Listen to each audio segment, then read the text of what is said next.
What's up, everyone? I am so excited and nervous to finally bring this stream to life. I could not be doing it with a better person. I adore Tony. He is an incredible person, and he is so deserving of this. But yeah, I wanted to put together something fun.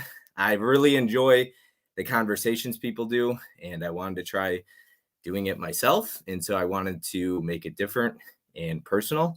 So I'm extremely excited. Thank you to everyone who shared it and promoted it.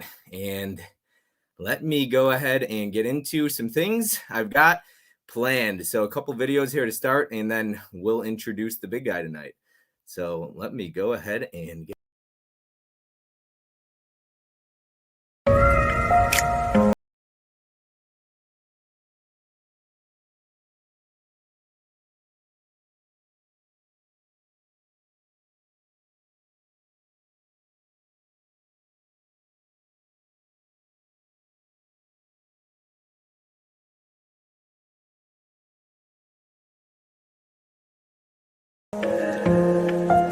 Hey, Tony the Toy Collector here. Today I'm going to show you my Blu-ray pickups for the month of May. put a bunch of These are all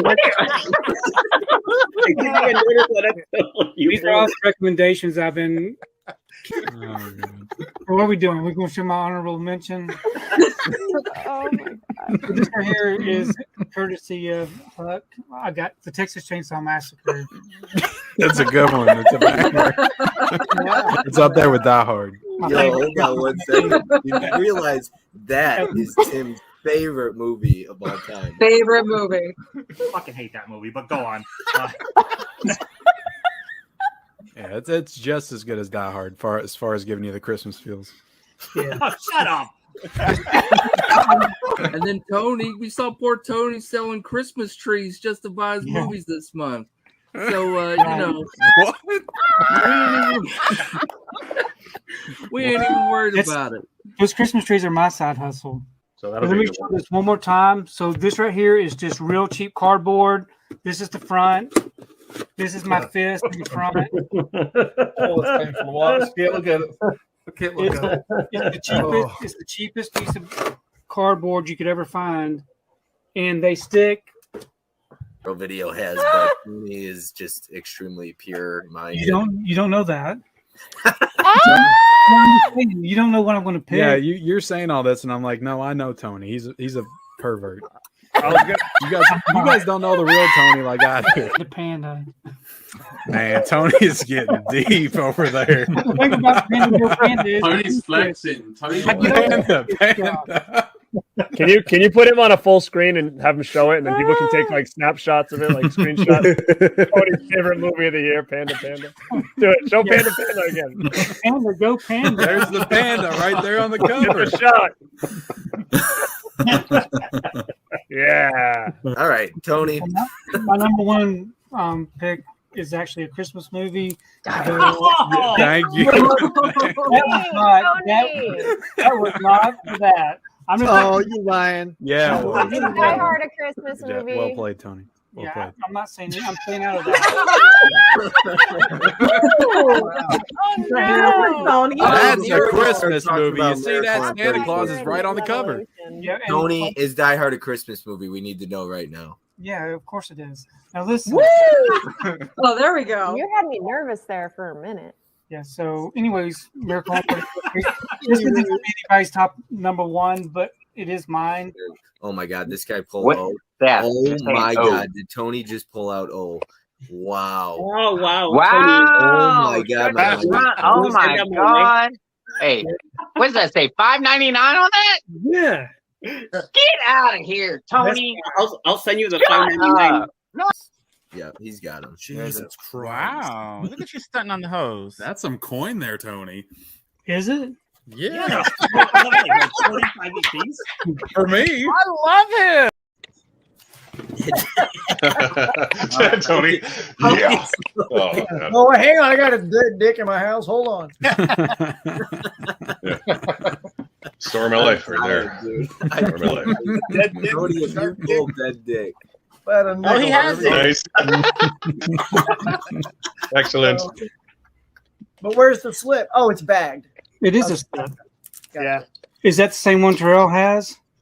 Yes. Yeah. Yes. Oh, you both have the same dead dicks. Yeah, Tony, I way think it to has pull- to count. Just way to match Terrell's dead dick and pull your dead The dick. hell of laughing. I should have known. everyone's he was whipping their gonna dicks out. That's right, Terrell. It makes me Tony nervous got about your some of the ass other with the selections. dead I'll dicks. give you one next one. They don't mess with Tony when it comes to a dead dick. Tony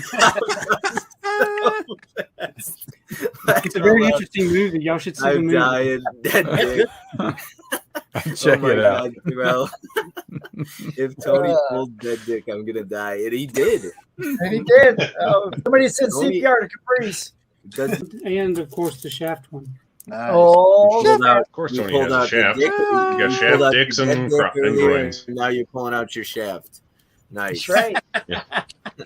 They'll shut you down. Tony's whatever all it about takes. shaft dicks and groins. And here I was talking about how pure Tony was earlier. I said he's never had an inappropriate thought a day in his life.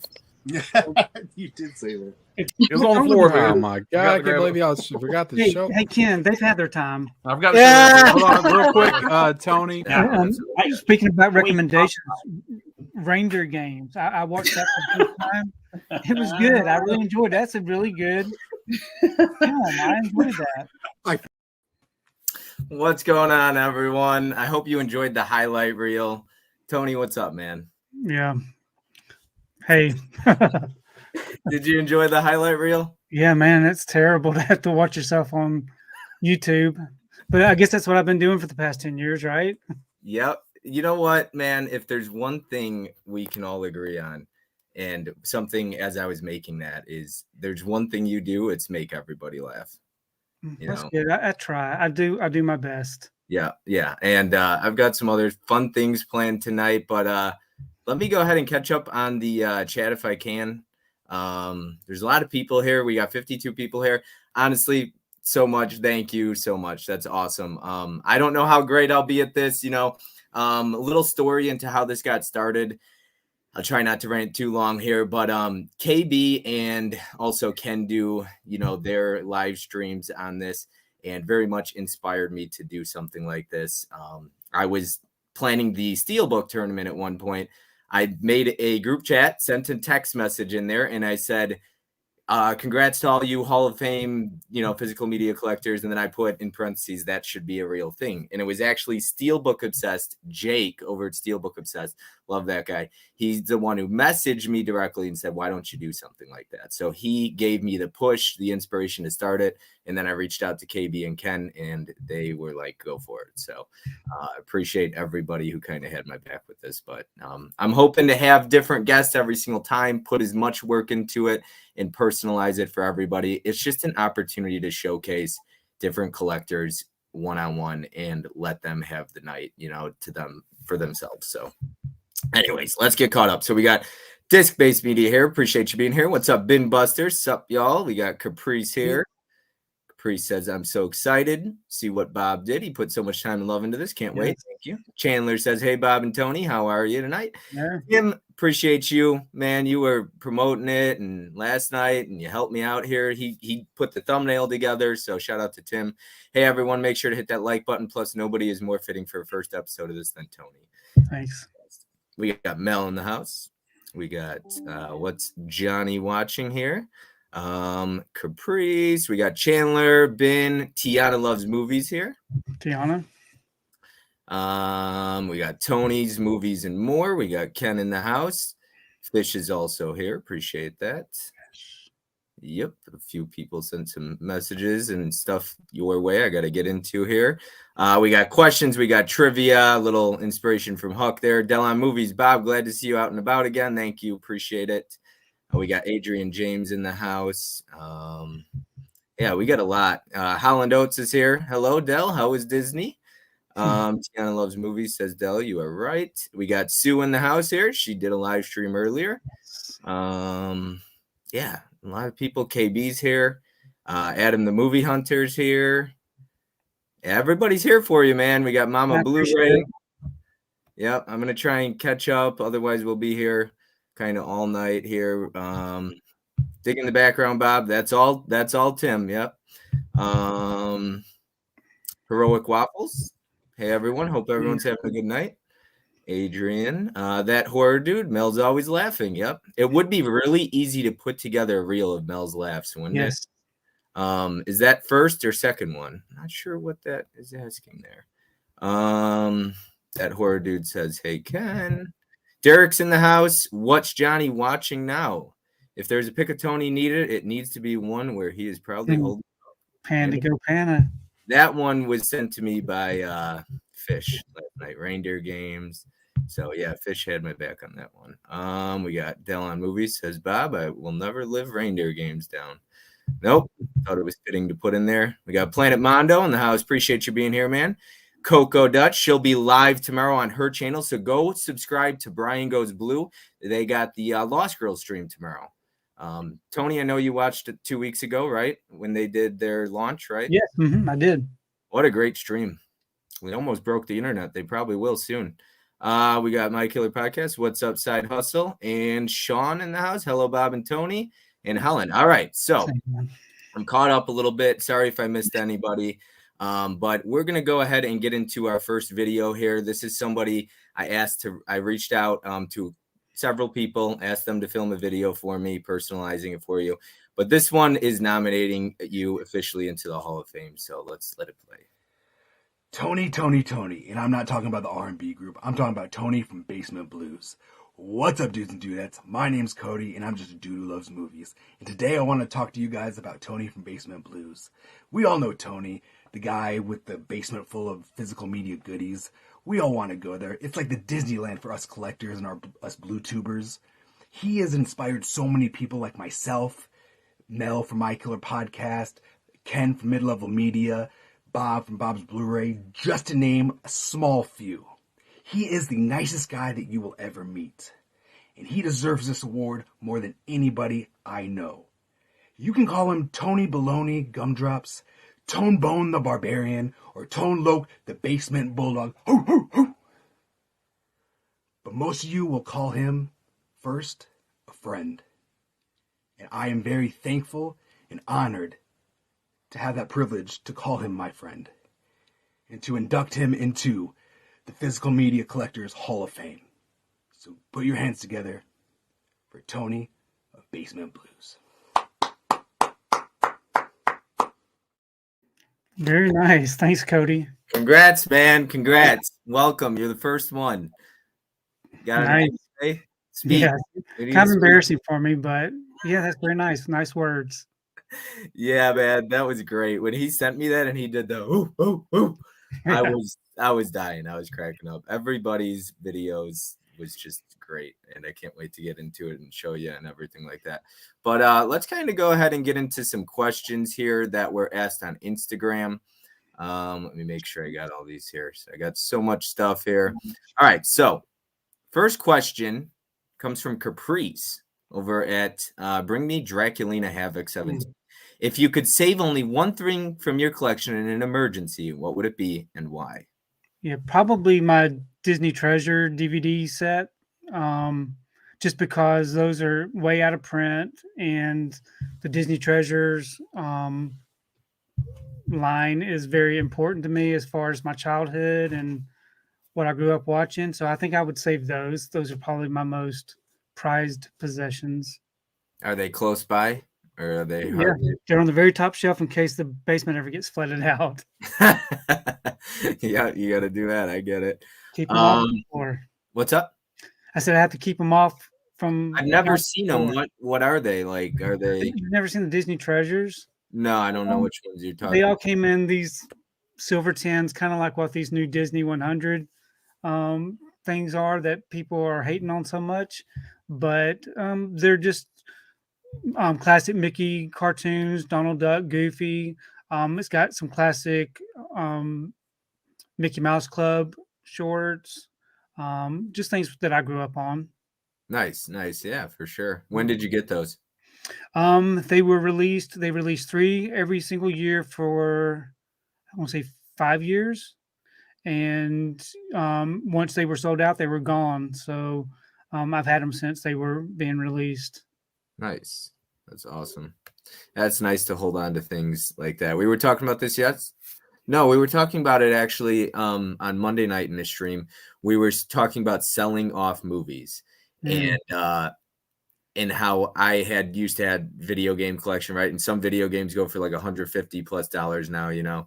And VHS, so many of us sold those, and look at them now; they're worth money and whatnot. Yeah. But we were talking about how I think Tim had said it's not like if you had bought a toy that you used to have from when you were a kid and you bought it now, it doesn't hold the same value, like the same sentimental effect, because you got it from some other kid, or whatever. And yeah, even movies.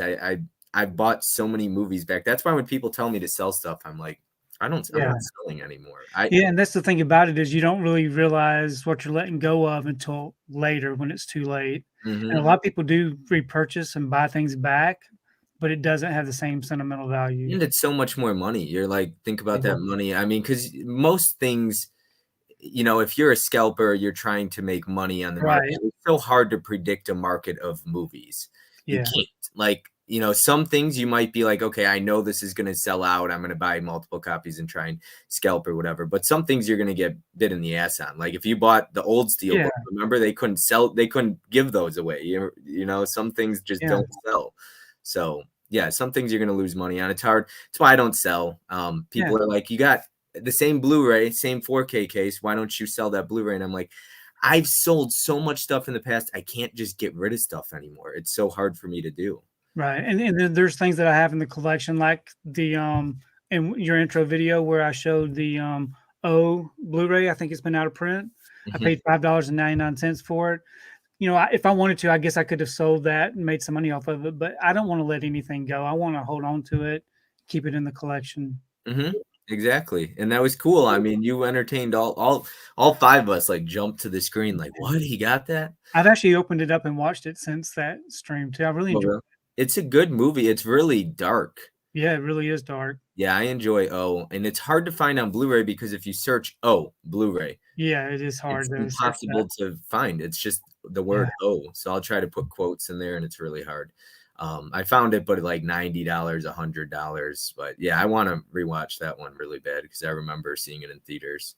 I think 2001 or 99 or 2000. So I was a big Josh Hartnett fan.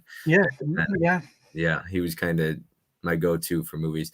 All right, getting into the next question here, and then I'll try and catch up on the chat a little bit. I'm not over there, sorry. We've got, what was the first movie you purchased? That comes Adam the Movie Hunter. On Instagram, he goes by I Want That Movie. Yeah, so this is the honest truth. I don't make anything up. So back in 1986, me and my twin brother bought our first VCR. They were expensive back then, so we always put our money together and bought the VCR. We bought the VHS tapes together, which I got to keep. But the very first one we bought was Footloose. Footloose on VHS is the first one that we ever bought, and I still have my VHS collection. Oh, really? All of them? No, I'm sure that there's some that I've sold down. There's some that I've sold in the past, but a majority of the collection I still have. Yeah, I had a like 1,300 VHSs. So that's what got me into collecting. My dad, and that's why I always talk about my dad. I always post on Instagram about my dad. But I mean, he's my idol. Like I've always looked up to him, and I fell in love with movies because of my dad. I was 5 years old when I remember seeing my first movie, and ever since then, it was me and my dad in movies. So that's good. That's nice to have that connection. But yeah, like his ex-wife, his second marriage, I left all my VHS in his storage unit with her, like in her storage unit, and I called her not too long ago out of the blue, and she's like, "Oh, I got rid of all those." So yeah, the VHSs are gone, unfortunately, and it sucks because some of them are worth money, or it's just cool to be like, damn, like Scream VHS or something, like still holding on to it. Derek said speech. I'm, of course, I'm not one to give a speech. Yeah. I can barely get through a 3-minute video every day, right? Adam's clap in there. We've got Chandler. Sean says, wash hands, wash hands, wash hands. Oh, when they're doing the clapping. Yep. Hi, Bob and Tony. Your collection is huge, Tony. It's looking at an ancient Blockbuster store. Good stuff. Nice. Yeah, I remember a couple people have watched like streams and they're like, "Oh my god, it's a blockbuster." So, dude who loves movies. Thank you, Cody. Yeah, it was badass, Cody. It's love, Tony. Better get used to it. Yeah, man. This, I know you're very like shy. You'd say introvert, right? Sort Yeah, of. introverted. Yeah. Can't you tell? Yeah, of course. I didn't want to accuse you of anything, but I think for me it was just about showcasing. I think Sue said it best in her stream earlier. I hope to, whether you got 25 subscribers or you don't have a channel or you have 10,000 movies or 500 movies, I'd love to have you on eventually, and give that light to somebody, because people deserve it. I love this community. I call it a community. It's like a family to me. I was telling you earlier, I got a couple friends out here, my buddy Mike and Chris, they're probably watching. And then outside of that, I hang out with my dad and then I work and watch movies. Yeah. So like this, and I really don't have anybody other than this community and my family, of course, but nobody shares the same interest other than this nice community. Yeah, this is my family, man. So Silver Tins. Show us Tony here. Never seen them. They're pretty cool looking. I can grab one off the shelf. Yeah, grab one if you want.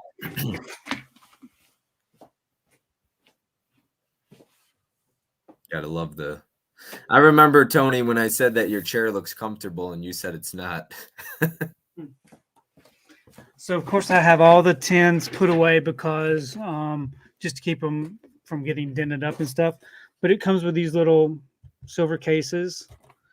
They're all DVDs. There's no Blu-rays. And they all have a booklet with it.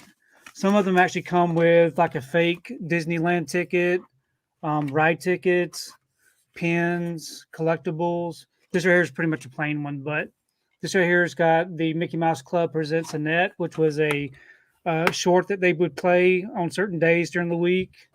And yeah, just really nice little sets. So I like those.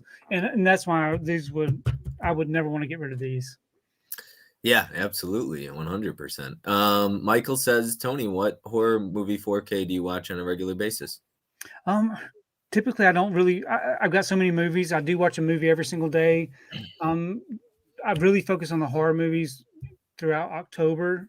I watch those every single day during the month of October, but I don't really have any that I revisit often. Like with my Christmas movies, those are Christmas movies I usually watch year after year during the holiday season. But for horror movies, it's usually something new, something different. So nothing really regular. Gotcha. Yeah. I like Scream movies. I like Friday the 13th. I like Halloween.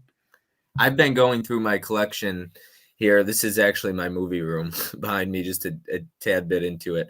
Little teaser, I guess. But I've been going on Letterboxd because people have asked me how many movies, like how many different movies do you own? And then how many have you seen?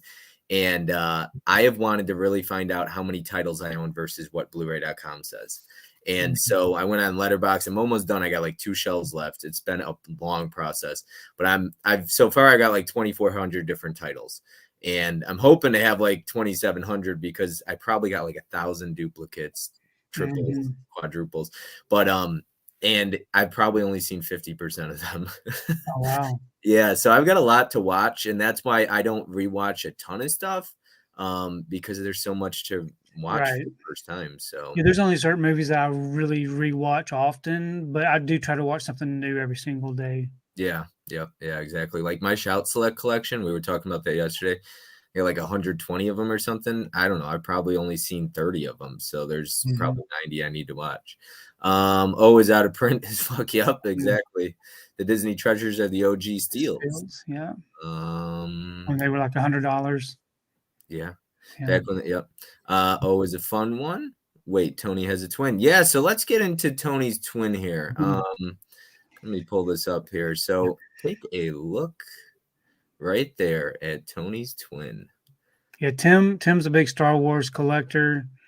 If you think my basement's full of stuff, he's got a whole house that's nothing but Star Wars collectibles. Yeah, that's awesome. The whole house. Yeah. Which one's which? I mean, they look exactly alike, pretty much, just outside of the beard there. Yeah. When you sent me a picture of you guys at the movie theater the one day, I was like, oh my God. And then here's how old were you here? That was church camp. I think we were like 8 years old.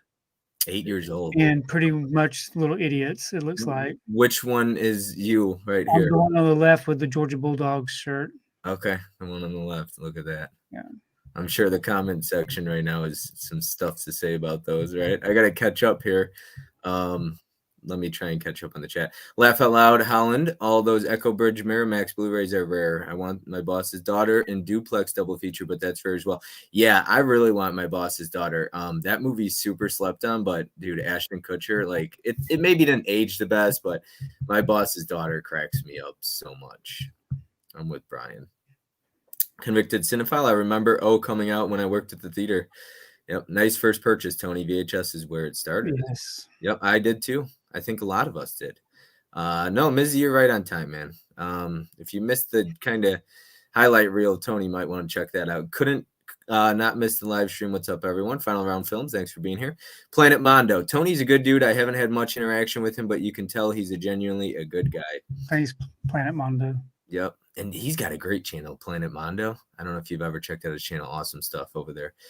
Ben says, I worked at Blockbuster when they switched from VHS to DVD. They wanted us to break out, throw away the VHS, but we all just took boxes of VHS. I have boxes full in my parents' attic. That's nice. That is awesome. Coco, who's going to be live tomorrow. Tony, where do you keep your Harry Potter Wizards collection box? I keep mine on the bottom of a bookshelf to try and keep it off the floor. Yes. You know, I watched that video. KBC. My first video.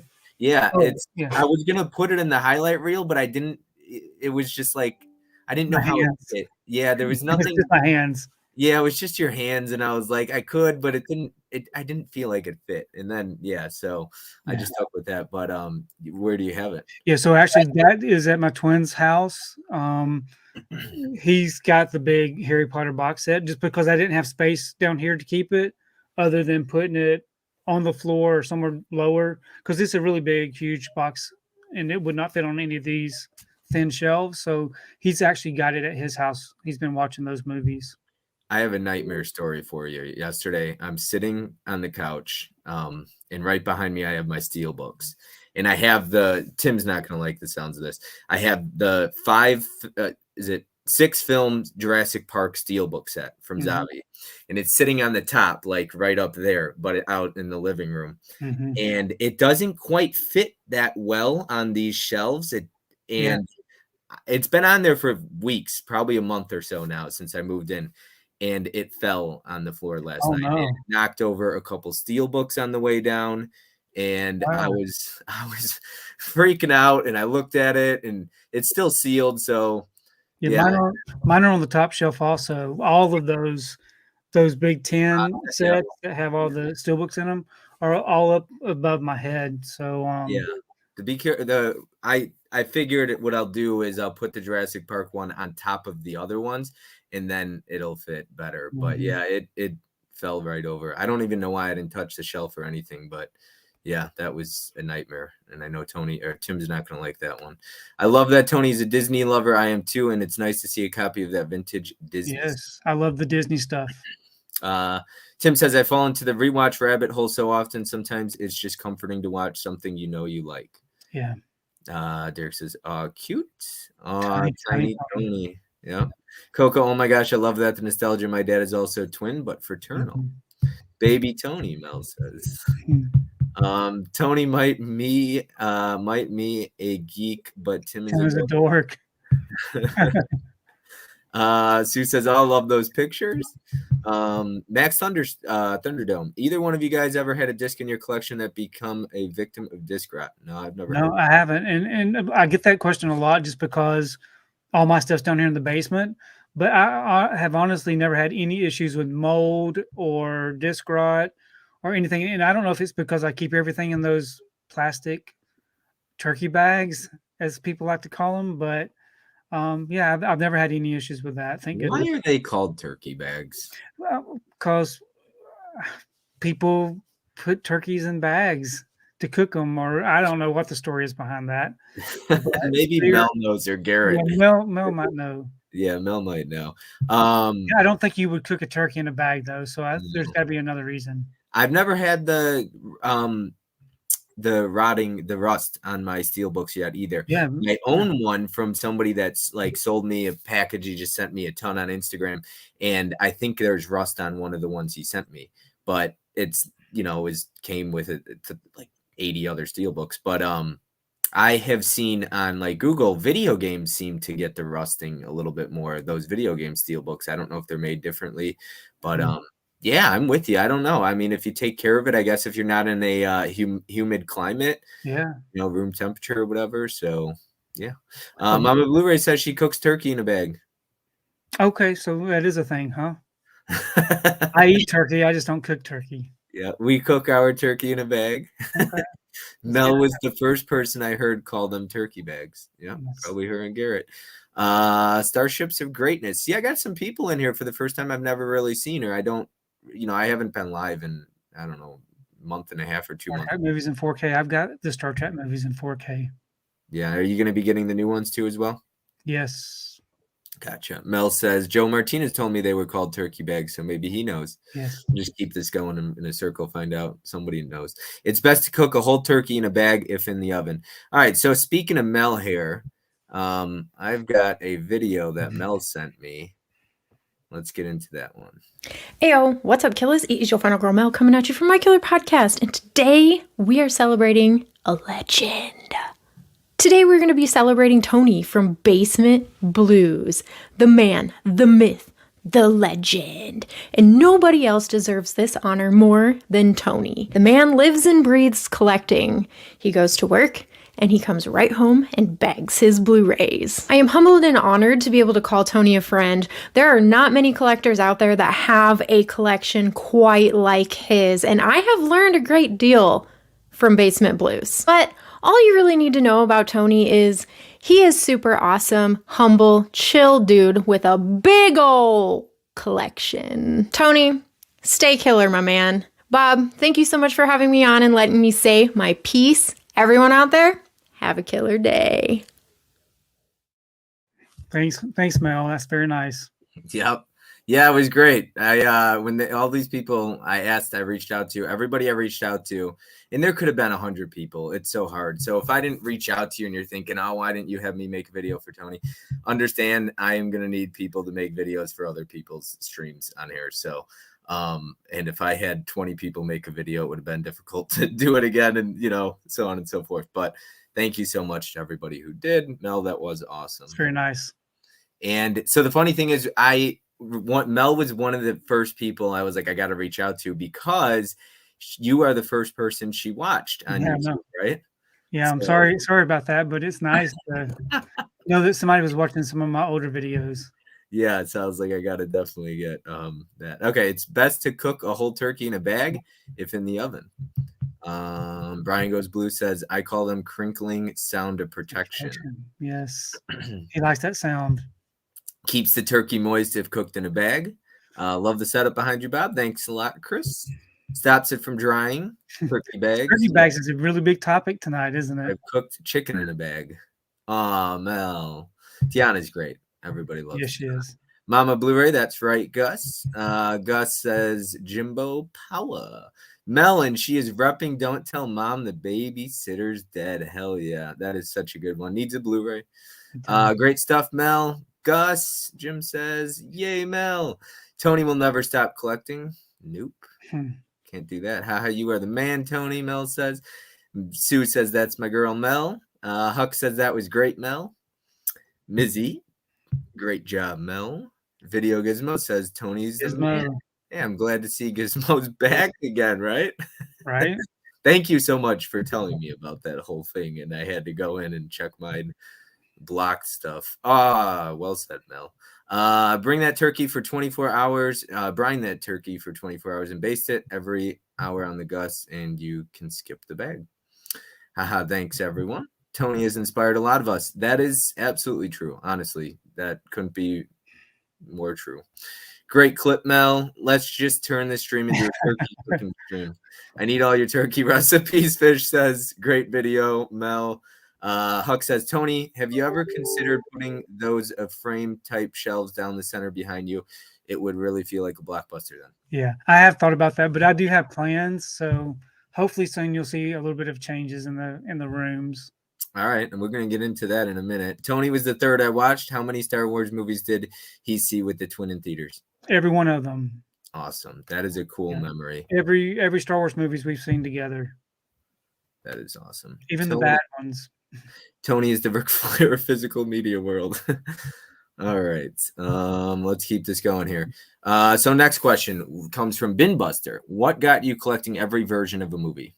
Yeah, so with me raising a family in the 90s, so I got married in 1990. We had our first son in 92. So as raising our family throughout the 90s, there were times where I couldn't collect. I remember having to sell some things at times to be able to make ends meet.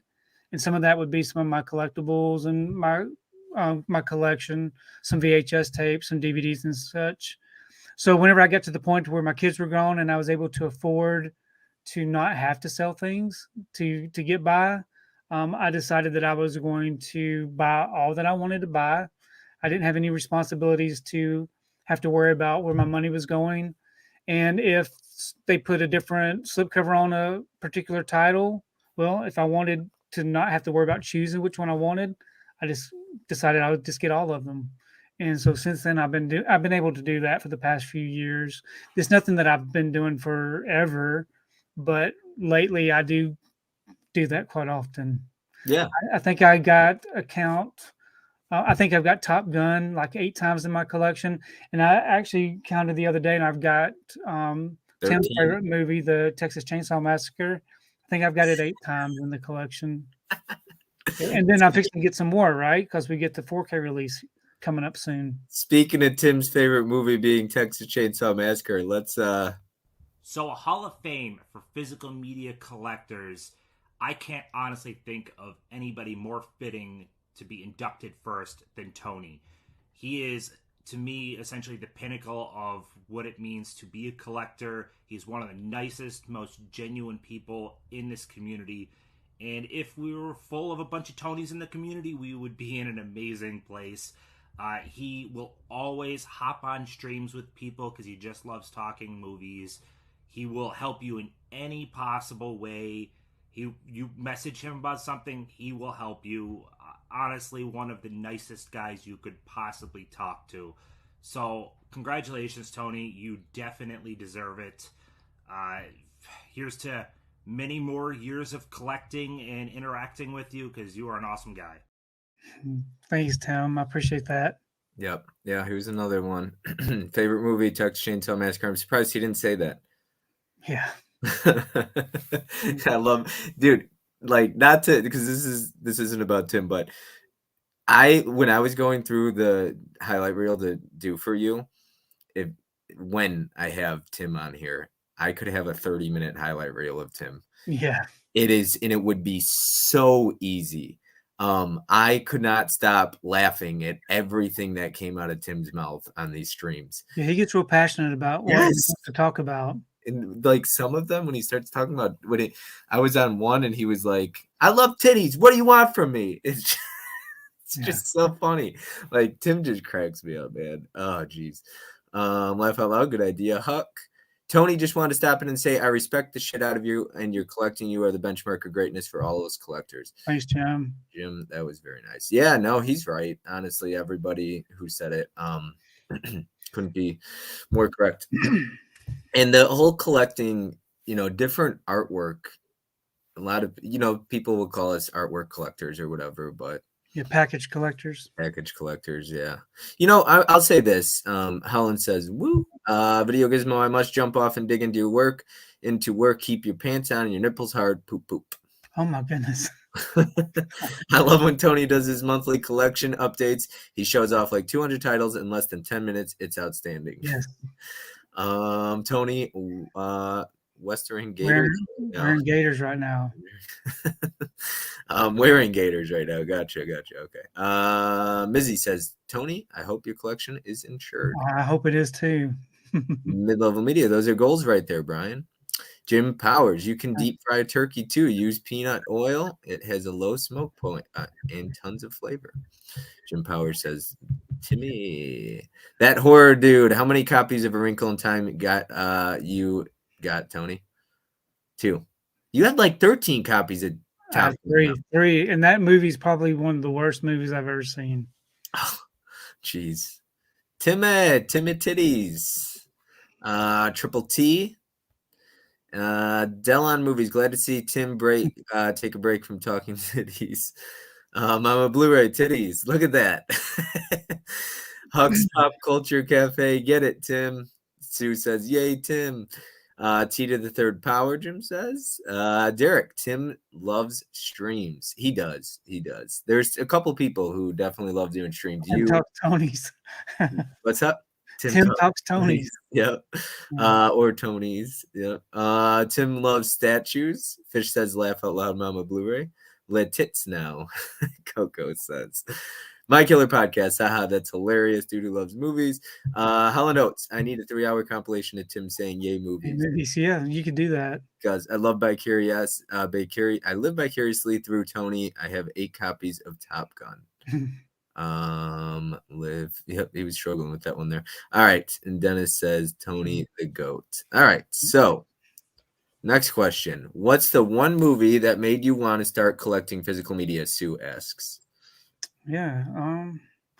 Like I was saying before, just when we got the VCR, we went all out and bought as many movies as we could see. So we grew up going to the movie theater. Our parents would take us to the movie theaters and then drive in. And I guess when we got about 12 years old, the parents didn't really take us anywhere after that point. You know, they were busy working and we were pretty much on our own. And we didn't get to go to the movies as much from 12 years old up until we were 16. So that was like a good 4-year span where we didn't really get to see movies. So as soon as we started being able to buy all of these movies on VHS, when we do something, we go all out. We buy everything. So, so what made me want to start collecting is just being able to see films that I never got to see in the theater, and actually get to see stuff that we saw in the theater that we enjoy, like Gremlins, Jaws, all those good classic movies. Oh yeah.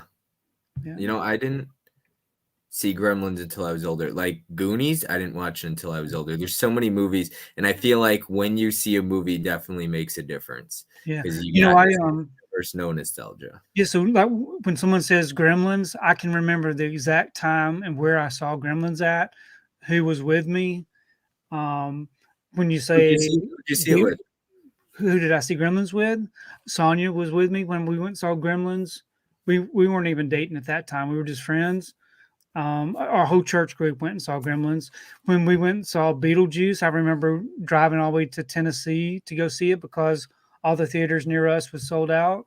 I remember me and Sonia driving up to Tennessee to go see Beetlejuice. So a lot of movies in my mind are stuck with the whole memory. I can remember what I bought at the concession stand. I remember where we sat in the theater. All those details are very vivid in my mind. Yeah, absolutely. I get that though. It's crazy because people will ask me like, why do you remember certain things? Like when it comes to movies though, I could tell you everything about Scream 3, like seeing it in theaters at 2000, February 4th, I believe it came out. Like remember seeing it in theaters. I remember watching I Still Know What You Did Last Summer and having a TV spot like come up after the movie was over and like calling my dad, and him and I were just so excited. It was so cool because I was like my dad's movie buddy, and maybe one day I'll get that, so and like when Young Guns came out, me and Sonia went to see Young Guns. They sold too many tickets, so there were no seats for us to sit down to see Young Guns, so we had to stand in the back of the theater to watch this movie. Yeah. Jeez. All right. Next question here. We got Dude Who Loves Movies. Cody asks, when are we getting the basement room tour video? We all want to see what's behind the other. Yeah, well, I was honestly going to be doing one around the holidays, and then it kind of got put off through January. And then the next thing you know, Garrett, Born to Be Rad, did his video and Set the bar really high. It set the bar really, really high. So I keep putting it off because I don't feel like it's at the point to where it's showable. This room, of course, is always camera ready, but I have the other room that needs a little more organizing. So it will come soon. I promise you it will. It's tough. I when I moved, I got all the shelves put up, but then I was like, I got to get posters and I got to have my collectibles up because I don't just want to make a movie room tour showing my shelves. Yeah. So Garrett did a great job. Tim Talks Talkies, he does an excellent job with his tours. Yeah. I love watching his videos. He's got so many statues. And when I watched Garrett's, though, I was like, whoa. Yeah, Did not see this coming. And then he's like, yeah, I got a gym in my basement. And I was like, oh my God. And that's all set up. This is where I keep the rad bot, I think he said. All right. Let's see here. Get caught back up. Tony's the GOAT. Movies with James says. Tim Talks Talkies. When we do something, we go all out. I feel you on that, Tony. I have an addictive personality, so when I get into something, I get really into it. Yep. And I'm the kind of person, if I start something, I can't stop. Yeah, So, same here. A lot of people will be like, come on, let's go. And I'm like, I can't stop something in the middle. If I started it, I need to finish it. Yeah, I went through a Funko Pop phase, which really got out of control. And I finally just called it quits on that and sold $7,500 worth of Funko Pops. Tony, when are you going to see start charging? Yeah, I may end up having to do that if I ever run out of money. Yeah, right. Married with Media is here. Michelle, thanks for being here. This is such a great idea, Bob. Tony is the perfect choice for the first inductee. Thank you. I appreciate that. When is Michelle going to be hosting Lost Girls? Is she the third one, fourth, fifth? Are they? Yeah, I don't know. I'm curious. I like what they're doing. Different hosts. I think that's awesome. The Lost Girls. Yeah, I think it's good. Tony needs his own park. Tony would. Tony would. Yeah, that's funny. Roller coaster in the other room. Yeah. I can still remember going to the cinema with my mom and my younger brother to see Superman movie for the first time. Adrian says. Same here. Mizzy said, yes, Bob. I also saw Scream 3 opening night, February 2000. Yep. It's crazy how you just remember these things. I remember seeing it, House of 1,000 Corpses with my dad in theaters, and somebody like broke a glass bottle in one of the scenes, and it was just a scary, like it was a loud bang and glass breaking, and it was just interesting, you know, like every moment I spent at the theaters with my dad, I remember all of them. Tim Talks Talk, he said, Garrett really did raise the bar. I'm working on a new room tour video, but need better production value to match him. Yeah, I don't even want to do a movie room tour after watching his, because I was like, I don't have that kind of production value. Derek said, Garrett made Tony feel inadequate. Yes, he always does. Jim Powers, Born to Be Rad, had the same editors from MTV Cribs to shoot his tour. It did look like that. It's crazy. He had somebody filming him, so that was, you know. Yeah. What's Johnny watching now? I remember standing in line for 6 hours to see Batman 1989. Brian Goes Blue said, Tony, we are definitely spoiled these days with theaters that have reserved seating. I remember that feeling of walking into a very full theater and not being able to find anything. But very, very aggravating. Yep. Delon Movies. If Tony's collection isn't showable, I will never show mine. I don't know. Look at what we started. Look what Garrett started. Huck says Superman the movie. Great movie, yes. Adrian. Gus, I'm not as cool as Garrett. I will bow out. Laugh out loud. Adrian, yes, it is Huck, and I still love it. Planet Mondo, I sold all of my Funkos as well. I don't own a single one now. I actually sold some of them to Cinema Sickness. Now, Sue got rid of all of her Funkos, right? I think she kept some that actually hurt some of her horror pops. I think I remember her saying that. She kept some of those. Yeah. Yeah. Mika said, hey, everyone. How is the Warm Bodies stream? My Killer Podcast, whatever she wants, whenever she wants. My Killer Podcast says, what's up, Mika? Hey, Mika. Hey, Mika. Hey, Mika. Look at that. All the love for Mika. Hey, Mika. Hello. Dimensions here. Dimension. They're all you great people. Congratulations, Tony Hall of Famer. Thanks. Mika said, just finished the stream. Had to come support Tony. Yep. She's my fellow twin. Mika. Yes. Everybody loves Mika. Mika's always all over the place. Gus said, hi, Scott. Dimension, what's up, Gus? KB, I remember going to see Wrath of Khan. It was the same day I bought my Atari. Yeah, that Atari was a big deal. Yes. Dude who loves movies. The only way we can do a better room tour than Garrett is to have celebrity guests. You think that Cage is available? I think he is, Cody. If we pay him enough. Adrian says, "Hey there, KB Dimension. Bob, how's your new setup? It's coming along, but as we're talking about Garrett's, I'm like, I don't want to show mine." Mika said, "Garrett took me back to MTV cribs." Yep. Movies ensue. I put all the Funko Pops in storage. Okay. High price point these days, dude, but he probably is. Yeah. True about Nicolas Cage. Tony, king of the short videos. I hope to see a quick 4-minute tour. Yes. I can probably do that. Caprice says, "Hey, Mika." Yes, fellow twin Tony. Hey, Caprice and KB. Just in case Mika missed it, I'm not sure if she'll watch the replay. Mika, if you want to watch the beginning, there's a highlight reel for Tony, but I'm going to show you his twin if you've never seen. That is Tony's twin, and that is Tony and his twin as a kid. Yeah, those are both shown without permission from him. Well, you sent it to me. I figured it was okay, but yeah, and his name's Tim, so it's Tony and Tim. Yep. And KB. All right. Okay, let's keep going with the questions here. I got a couple more here. 4K Media Guy asks, if you run out of room, what's the first thing you would purge from your collection? Yeah, so I have definitely thought about this. I'm thinking that if I ever run out of room, I'll probably remove those 3 posters and build the rest of the shelves up the wall.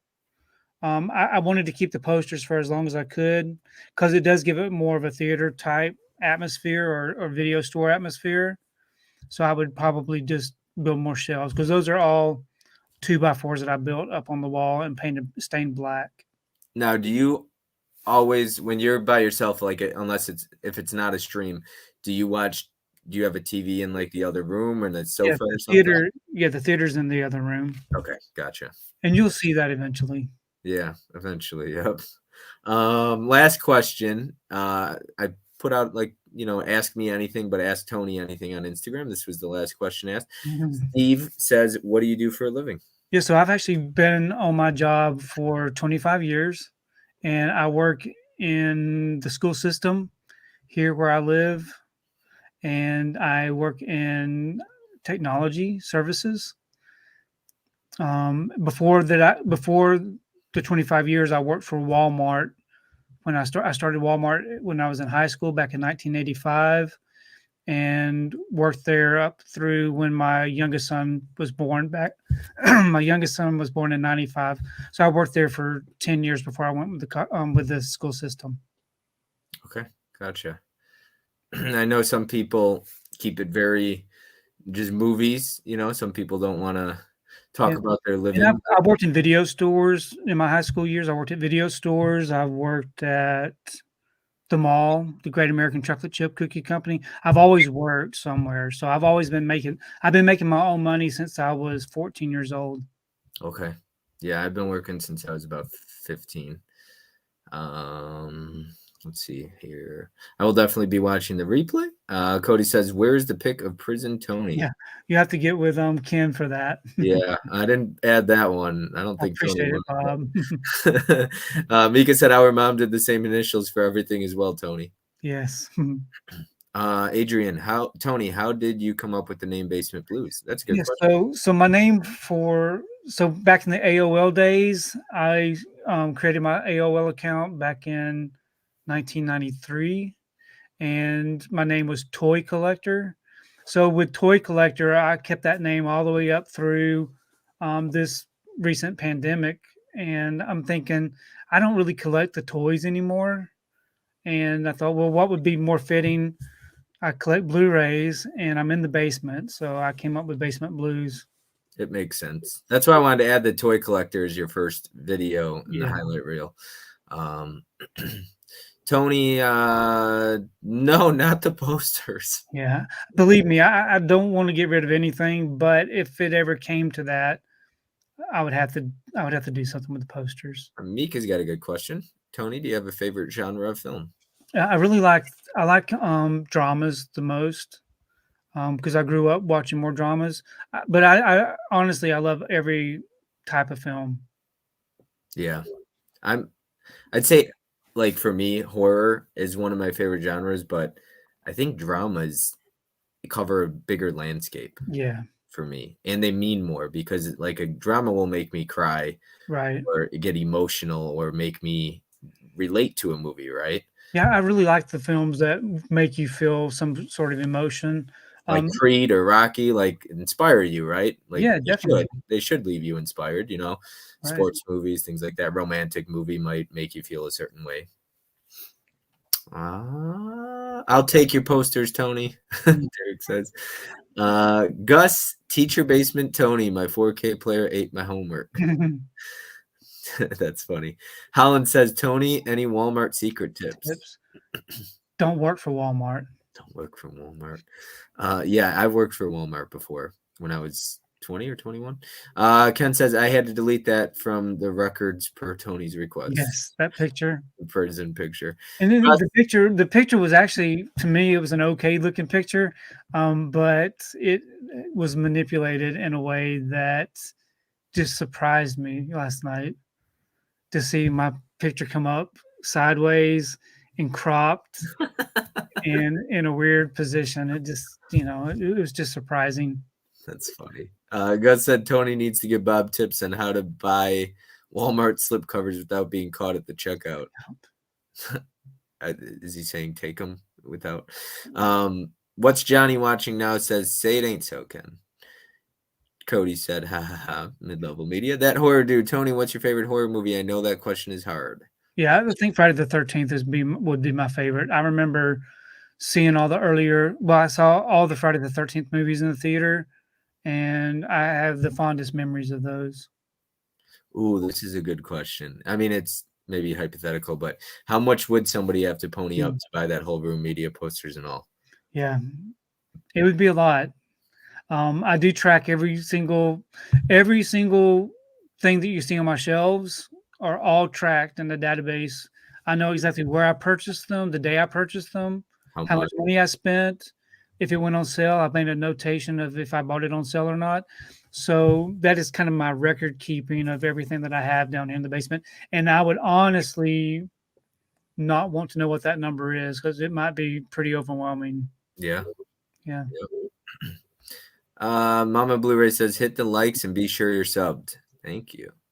Adrian, I'm more of a sci-fi fan and fantasy man. That's good. Dude who loves movies. Watching Rocky at 2 a.m. while sitting on the couch eating microwave nachos can be soul crushing. That was me on Saturday.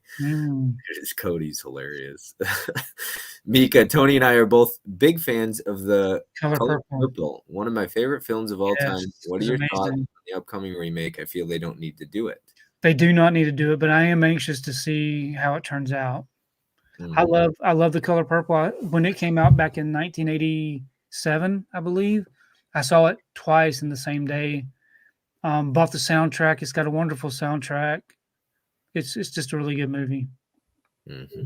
Dimension says, questions for Tony. What horror movies he likes but everyone hates? What's a horror movie you like but everyone hates? A lot of questions. I appreciate it. I can't think of any horror movie that I like that everyone else would hate. I think I love all the classics. I like Psycho. I like all the Alfred Hitchcock films. Maybe some people don't care much for those. I don't know. Whatever Happened to Baby Jane is kind of a slow burn, but I like it. So, and all the basic. There are some horror movies that I don't like, but I'm not going to mention those. I've mentioned them in previous videos. That's funny. Vin is here. Watching Rocky is never soul crushing, Cody. Hard Copy Blues, I appreciate you stopping by. I might have missed him earlier at the top. Like I said, if I missed anybody, I apologize. Yeah, Vin's been doing some really good live streams lately. I really have been enjoying those. Yeah, he had a fun one on Monday, and I was on one that night. You would have thought I was loaded or something, but I might have been partly my headache. Gus, Color Purple is so good that needs a 4K. Dude who loves movies, it's my favorite. Mid-level media, you have to watch Rocky while doing sit-ups and eating chicken breast, dude. Yes, Gus. Vin Street Boy. Hey, Trini. Culture Trini's here. What's up? Appreciate you stopping by. Hollow Notes. Hey, Trini. I guess more eye-opening than soul-crushing. Laugh out loud. Scott, I'm more superheroes. Yep. Fish. Hey there, Vin. Hard copy blues. All right. Well, we got Fish on the screen here. Let's. Hello, everyone. Fish here. First of all, I would like to say congratulations to Tony. I don't believe anybody has earned this more. You are a fantastic BlueTuber, Instagrammer, social media influencer, and also movie collector. I love when you join live streams. You're very mild-mannered until it's time not to be, and then you can be a complete savage, which is fantastic. Nobody expects it, which is awesome. Once again, thank you very much for what you do for this community. You and your collection are the epitome of what I believe we as collectors strive for. So once again, congratulations, and thank you, Bob, for letting me be a part of this. Thank you very much. I hope you guys have a wonderful stream. Thanks, Fish. It's really been good. I really enjoyed getting to know Fish a lot, and I think you introduced me to him through some of your live streams. Yeah, Fish and I are really close. Very good guy. Something that I try to do, and I'm rather new. I came over in like April to YouTube.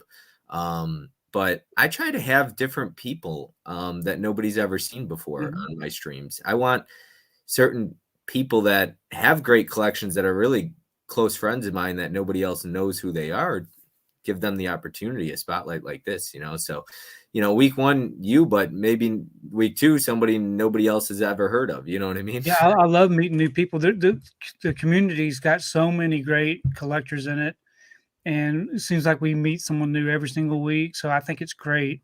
Yeah, absolutely. And a lot of people are doing that, giving other people the attention they deserve. Brian Goes Blue. Tony, what was the most you ever spent on one title, and do you have it available to show? Uh-oh. Yeah, I'm kind of ashamed, though, to talk about it. I did buy The Good, the Bad, and the Ugly from Kino Lorber, which I always purchase. I always pre-order my Blu-rays and my 4Ks if possible. And for whatever reason, when The Good, the Bad, and the Ugly came in, it did not have a slipcover, which drove me crazy knowing that I had that and it didn't have the slip. And I paid $70. Oh, that's not near. Like, I've seen it actually just to slip, like, go for like 125, 130. Yeah. So I may have spent that kind of money before too, but I just don't remember. I just know I know The Good, the Bad, and the Ugly has a $70 slip on it. I try not to reward scalpers, but there are times when you want something really badly. But I'm the kind of person who usually holds out. But also, everybody's different places financially, where they can afford to drop $120 or something on a slip. Yeah. I'd love to do it. I couldn't do it though. And you know what? I really couldn't do it either, but I did. And that is one thing I really need to work on, is holding on to my money a little bit better. But you want the 4K slips. Like you and I, we could go into this for 3 hours, but yeah, I want the slip. Like, I got my Kinos up there and the 4Ks, and they all have slips. And luckily, Side Hustle Cinema makes those custom slips. In the Good, the Bad, the Ugly, he sent me one of that in Spaceballs, and they look authentic. Like they are. Yeah, and I'm one of those that I love custom slips. I think people do a great job with the custom slips. But if I have a movie in the collection and it came with a slip, I want the real original slip. I don't want a custom slip on it. So I'm so glad you said that, because as much as I love Side Hustle Cinema and what he does, like you said, he did awesome Scream custom slips. Those looked incredible. I'm not a custom guy. There's a lot of people who do the customs. Now, if I am an original pressing, we talked about this yesterday. So Arrow Video, and I get into this with my buddy Adam all the time. He gives me crap about it, just fun, teasing. But if it came with a booklet in the original pressing, I need the booklet. Yes. So I cannot these Arrow Video sales they run, and they're really cheap, and there's just a standard Blu-ray. I always tell people, they're like, why aren't you buying it? I'm like, because it's not going to come with a booklet now. So right. I need to it won't come with the booklet. No, not now. And so if Arrow Video, like if it came with the poster, I was at a store once about to buy a used limited edition out of print what was it? Something I can't remember. Mill of the Stone Creek Woman or whatever, but no poster. And I was like, I need the poster for it. It was something, but just it might have been Dune or whatever. But yeah, and it's the mental aspect of it in your head. You know that you don't have the original. OCD. Even having something damaged, even if it's on the shelf and you're never going to see it, it's still awkward to like knowing in your head, like you just said. I got a list of like stuff I want to replace if I ever get the opportunity. Oh, I do too. With a better like a slip cover that comes damaged, that's out of print. Yes. I'll write it down in my like damaged pile where if I ever come across it and get the opportunity, I will, but I'm not going to drop $75 to get a better slip on a movie I already own. Right. I always try to get the best copy I can. So, all right. Sorry, we went into a whole little, I said we could go on that for 3 hours because I feel like I'm Tony's mini me when it comes to collecting because I'm very much a completist like him. Slip covers need to be on there. I have OCD too, which is crazy. So, hey, culture, Fitch says. Emmett said, what did you do on Valentine's Day? Well, we live streamed last night on Valentine's Day. Yep. That was on Ken's stream over there, Mid-Levolution.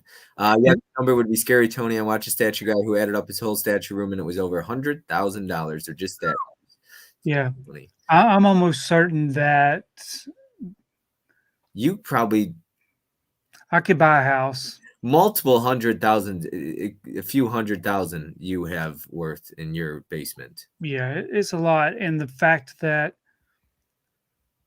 I think there's more money in the other room than there is in this room as far as what's on the collection. I would hate, anyways, we won't go into that.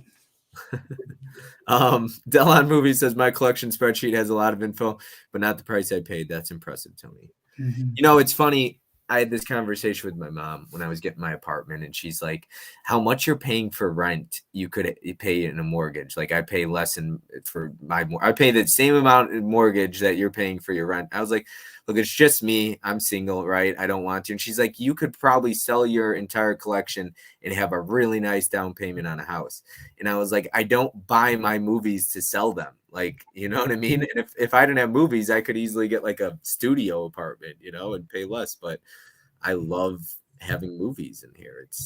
Sometimes I'll come in here now that I actually have a movie room and I could display nothings in boxes, and I'll just sit and just bask in. And I see other people do that. Ken did it recently. Like people will make shorts, and it's like, I get it now. It's just you just sit there and look at it, and you're like, what to watch? So. It's peaceful. It is. Definitely. I went to the theater today and saw Consecration, and I have to say I was pleasantly surprised. Oh, that's nice to hear. I don't know what that is. Tiana, does your wife watch movies with you? Yeah, so we do go to the movies together when we go somewhere, but typically we've been in this house since 2001, and she's watched one movie down here with me, and that's the only time she's ever watched any movie with me down here.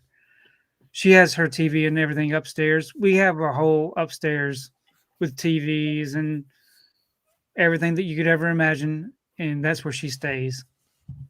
Gotcha. Yep, watching Shark Tank. Shark Tank, that's right. Color Purple was great. I finally watched it this week for my stream. Tony will be on tomorrow night. The remake is Yep, tomorrow night. He has a stream with Tony, right? You're gonna be on there? Yes, sir. And a couple others. Right.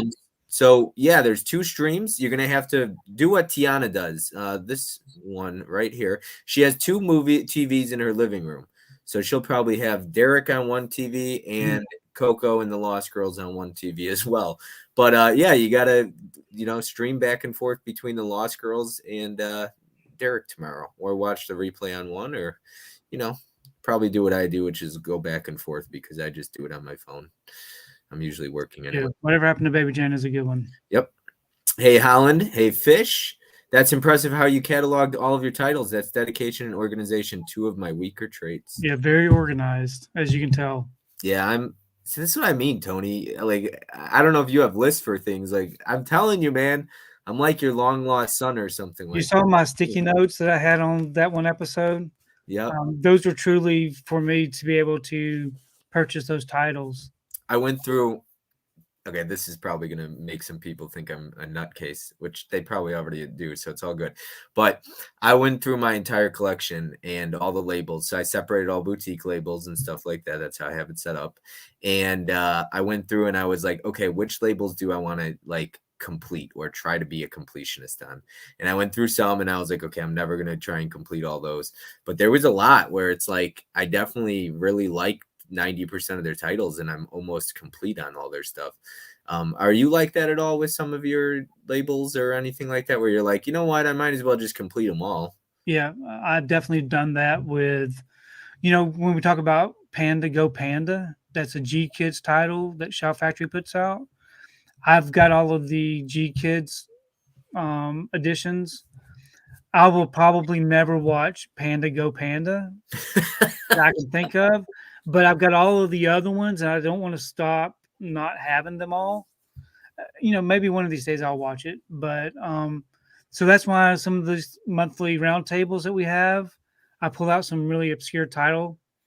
It's because I've already collected all of the other ones. Why would I stop in the middle and quit? You're a completionist. I got.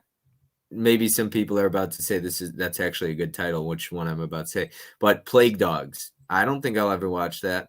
But it's a Shout Select title, and I try to collect all of their titles. So there's a couple of Shout Select titles I don't know if I'll ever watch, but it has a numbered spine. And I know a lot of people can sit here right now in the chat and probably be like, why would the two of you collect like a movie because it has a numbered spine and you'll never watch it? Looks nice on the shelf together, and maybe one day I will watch it, but I just uniform and consistency and OCD and being a completionist, I need it. It really is I think it really is an OCD type thing. Yeah. Completion, like if you're a completist problem, that's a real problem people have. Yeah. My Killer Podcast, I legit forgot to log some of my movies before I put them on the shelf. So I'm impressed with your record keeping, Tony. Yeah. Thanks. You have to, because I can't tell you how many times I've actually been at a store and I'm like, I almost rebuy it, but luckily I check and I have it. Tony, what's your favorite black and white movie? Spicy Action says 4K action. Yeah, just these off the top questions. I can't really think. I love all kinds of old movies. We talked about Whatever Happened to Baby Jane, so that keeps coming to my mind. It's not my favorite black and white movie, but that's what's in my head right now. Casablanca. Yeah, there's so many good ones. I just can't think of any off the top. I'm going to try and catch up on the chat here because I'm behind. And I don't like to skip over comments. Fish. Fish. Yay, fish. That's right there. That's why I love, whether you want to call it a community, a family, with friends, whatever you want to call it. That right there is you're supportive. Yeah. This, like all of this right there. I don't mean to get emotional here, but seriously, you don't find that at other places. That's the support. It just keeps coming, right? Fresh fish. It's overwhelming to me when I jump into a stream and I see that, whether it's for me or somebody else. I love it. I love that people support each other like that. Savage Tony is fantastic when it happens. It's rare. Great job, Fish, Mizzy said. Fish is great, always supportive. Yep. One of many. Dell's another one. Great video, Fish. Tony is witty and as all get out. Yes, he is. So many great content creators out there. It is so hard to keep up to with everybody. Thank you all. Had to give Tony mad props. Thanks. Jason says, what's your one big, oh crap, you haven't seen that movie? So that is so funny because right here, I created what I call, KB has the 5 takes. I created 7 questions. I'm just going to call it 7s. And this was the first question I had. Yeah, I've never seen Scarface either. Wow, Scarface would shock everybody. Yeah. I had never seen Platoon until this past week. I watched it Monday night.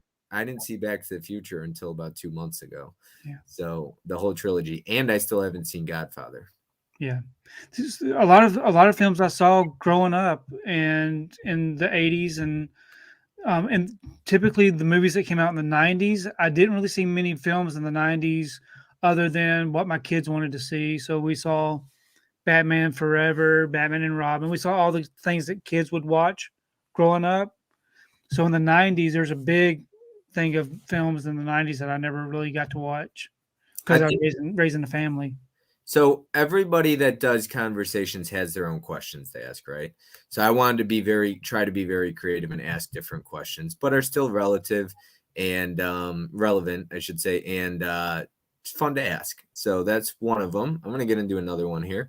What was your favorite movie from your birth year? So moving forward, if I ever have anybody on the stream and they don't want to answer that question, they don't have to because it gives away their age. Yeah. So I was born in 1969, and I really can't think of any films that came out in 1969. Oh no, Tony. Because I was just a baby. See, that's everybody in the chat right now listening. I told Tony I wasn't going to let him know the questions. It was going to be all on the spot, so it leaves for a genuine reaction. So if anybody can Google and find out what came out in 1969, I can let you know if I liked it or not. Yep. Next question. What's the first movie you remember seeing in theaters? Yeah, it's probably The Many Adventures of Winnie the Pooh. I remember seeing that in the theater when I was a little kid. So that's the first one that comes to my mind. All right. Name a movie that you wouldn't admit makes you cry. Normally wouldn't admit. So there are a lot of movies that have almost made me want to cry. I'm not a big crier. I don't cry often. And like my wife, I've been married 32 years. My wife's never seen me cry. And I have lost my dad. I lost my dad 3 years ago. So I don't cry very often, but there's been movies that have moved me to tears almost. And it just depends on the subject matter and what's going on. You said you're really close. I'm sorry to hear about your dad. You said you're really close with your mom though, right? Mm-hmm. Yeah. You call her every day, you said? I do. Yeah. So all you sons out there watching this, Fish, Dell, list goes on, Brian, call your moms. Yeah. My youngest son moved in with my mom just so that somebody would be there to look after her. That's awesome. Yeah. It's awesome. Do you have a favorite person to watch movies with? Who and why? So I do love it when my wife goes with me to watch the movies in the theater, which we do that very often. But typically I'm one of those that likes to not be bothered during a movie. I want to be focused on the movie, not distracted.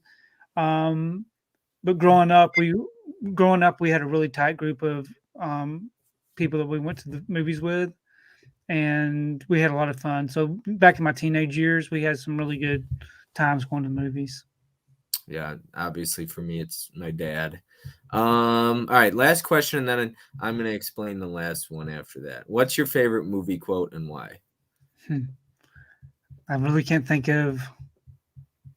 I'll be back. I'll be back. in Durant Cinema's voice. I can't do it, but yeah, no, I'm not doing it either. I would love to have a clip and play it, but I don't have There's so many good quotes, but I'm very bad on the spot trying to think of anything. Yeah, I hear you. I always liked Bad Boys for Life. We ride together, we die together. Bad Boys for Life. But Perks of Being a Wallflower's got a really good one. I love that movie. All right, my last question here for me to ask, and then I'm going to get back to the chat. So basically, to everybody in the chat watching, the way I'm going to do episode 2 and 3 and so on and so forth moving forward, some people might be curious, how are you going to nominate people and decide who's the next Hall of Famer? So I'm going to nominate one person. I'm going to let Tony nominate one person, and then I'm going to let the chat on it, but I'm going to probably post a poll unless I do it in here. I'm going to take a tally of whoever gets the most nominations, and then I'll create a poll on Instagram of the 3 nominees, and I'll let the community decide. So I feel like that's fair because then the community gets to decide who's best to be a Hall of Famer. So that's how I'm going to do it. So who would you like to nominate to be the next Hall of Fame? Yeah, so I'm really bad about singling out people and omitting people. Don't worry, there's hundreds of people. Just pick one because I'm going to pick one myself. So you want me to pick someone to nominate to be on the Hall of Fame? And then I'll let the community decide, and then I'll pick one, and then See, alternate. I really hate to leave anybody out. You know what I'm saying? I know. I'm going to leave I somebody don't like out to be too. that guy that has a chat room full of people that deserve it, and then Right. we just call out one Think them. of KB when he says, "Who would you like to see next?" Right. Right. So it's not a selfish thing. It's just one person you'd like to see out of 100, 200, 300, 400, 1,000 people. You know, I mean, it's tough to say, but Yeah, I think I'll go, and I love everybody. You know that I do. I'll go with Delon Movies. I would love to know more about Delon Movies. I'll write that down, and I'm going to reach out to Dell and see if he's interested, and then I'll nominate. I'm going to nominate Tim Talks Talkies for myself, and then what I'll do is I'll let the chat. Probably, I think it would make more sense to do it on Instagram, unless I did it here. Just throw out a name, and I'll add up a tally, and then I'll create a poll. That's probably what I'll choose to do. But yeah, Delon Movies is great. It would be. I don't think I've seen any kind of conversation with Dell. If I have, I've missed it. I would love to do that. I will reach out to Dell, see if he's interested, and I'll create a poll, and I'll let the community decide. I feel like that's fair because then people know I'm not the one deciding. Unless I just let Tony pick. No. So I feel like that's fair. But moving back onto the chat here, I'm really far behind. I do apologize. I'm going to run through it just to get caught back up. I own Scarface and still need to watch it. Don't feel bad. Yeah. Tony, did you buy Lucas yet? That would be one that I would love to have. Yes, me too. Tony, didn't you get the rare free Willy? It was very generously gifted to me. What's Johnny watching now? It says, Tony, has there ever been a release that's that you simply will not pick up? Reasons why. I pick up everything pretty much. If it doesn't come with the slipcover on release week, I don't worry about it. If it doesn't come with the slip originally, it's put on the back burner. I usually go after the things that I'm afraid will go out of print or not have a slipcover. My buddy Magic Hands is my very good friend Mike. I met him at Best Buy, and probably my best friend. And we talk every day. So it's awesome. With the slipcover, I want the original. Yep, him and I are the same way. I feel you on the custom slip aspect, like there is reprint posters, but I 99% of the time want the original one sheet of or a screen print, Vinegar Syndrome, or reprint poster. Someone has to. Adam the Movie Hunter, a wink there. Convicted Cinephile, same. I've owned it for a long time. Yep, Scarface is a good one. I have 6 Scarface steelbooks, Tony. So like your 13 Top Gun copies, I have 6 Scarface steelbooks. Yeah. Bob and Tony, both of you remind me of myself with the OCD. I'm glad I'm not alone. You're not alone. I don't think the 3 of us are alone. If you know that it's out there and it came with it, you originally want it. I get that, of course. Yeah. And there's a lot of people, trust me, like the people who don't collect slips, I would rather be like you where I never started because it's a nightmare trying to deal with it. So yeah, you'd be like Garrett. You know, Garrett just takes the slips off. Yeah, if you don't worry about it, you just, you know. I've got Side Hustle on speed dial and ready for a Dr. Giggles slip when that release drops. Hell yeah, I'm so excited for Dr. Giggles. Lepke, at least we want some cool new features coming for Dr. Giggles. Damn that. Hashtag no slip, no tip. Yeah, I saw that, Brian. Cool. Have been more, but I'll take what I can get. That horror dude. I know we spend a lot of money on our collection, but honestly, for me, it's all I have, so I don't care about what I spent because it makes me happy. Yeah. Same with me. I don't have any other vices. This is pretty much what I do day in and day out. Yeah. Brian Goes Blue. Yeah, at least it wasn't bare bones. Pre-ordered some Scream titles, though. That buy one, get one, 50% off Target promotion. Dude Who Loves Movies was Dr. Giggles on that Target sale. Holland says, don't do what I do, which is try to listen to 2 streams at once, never again. Dr. Giggles Target sale. Yes, I believe it was. I believe Gore Forever posted that. I'm not entirely sure. I can't remember. There was a few that were and a few that weren't.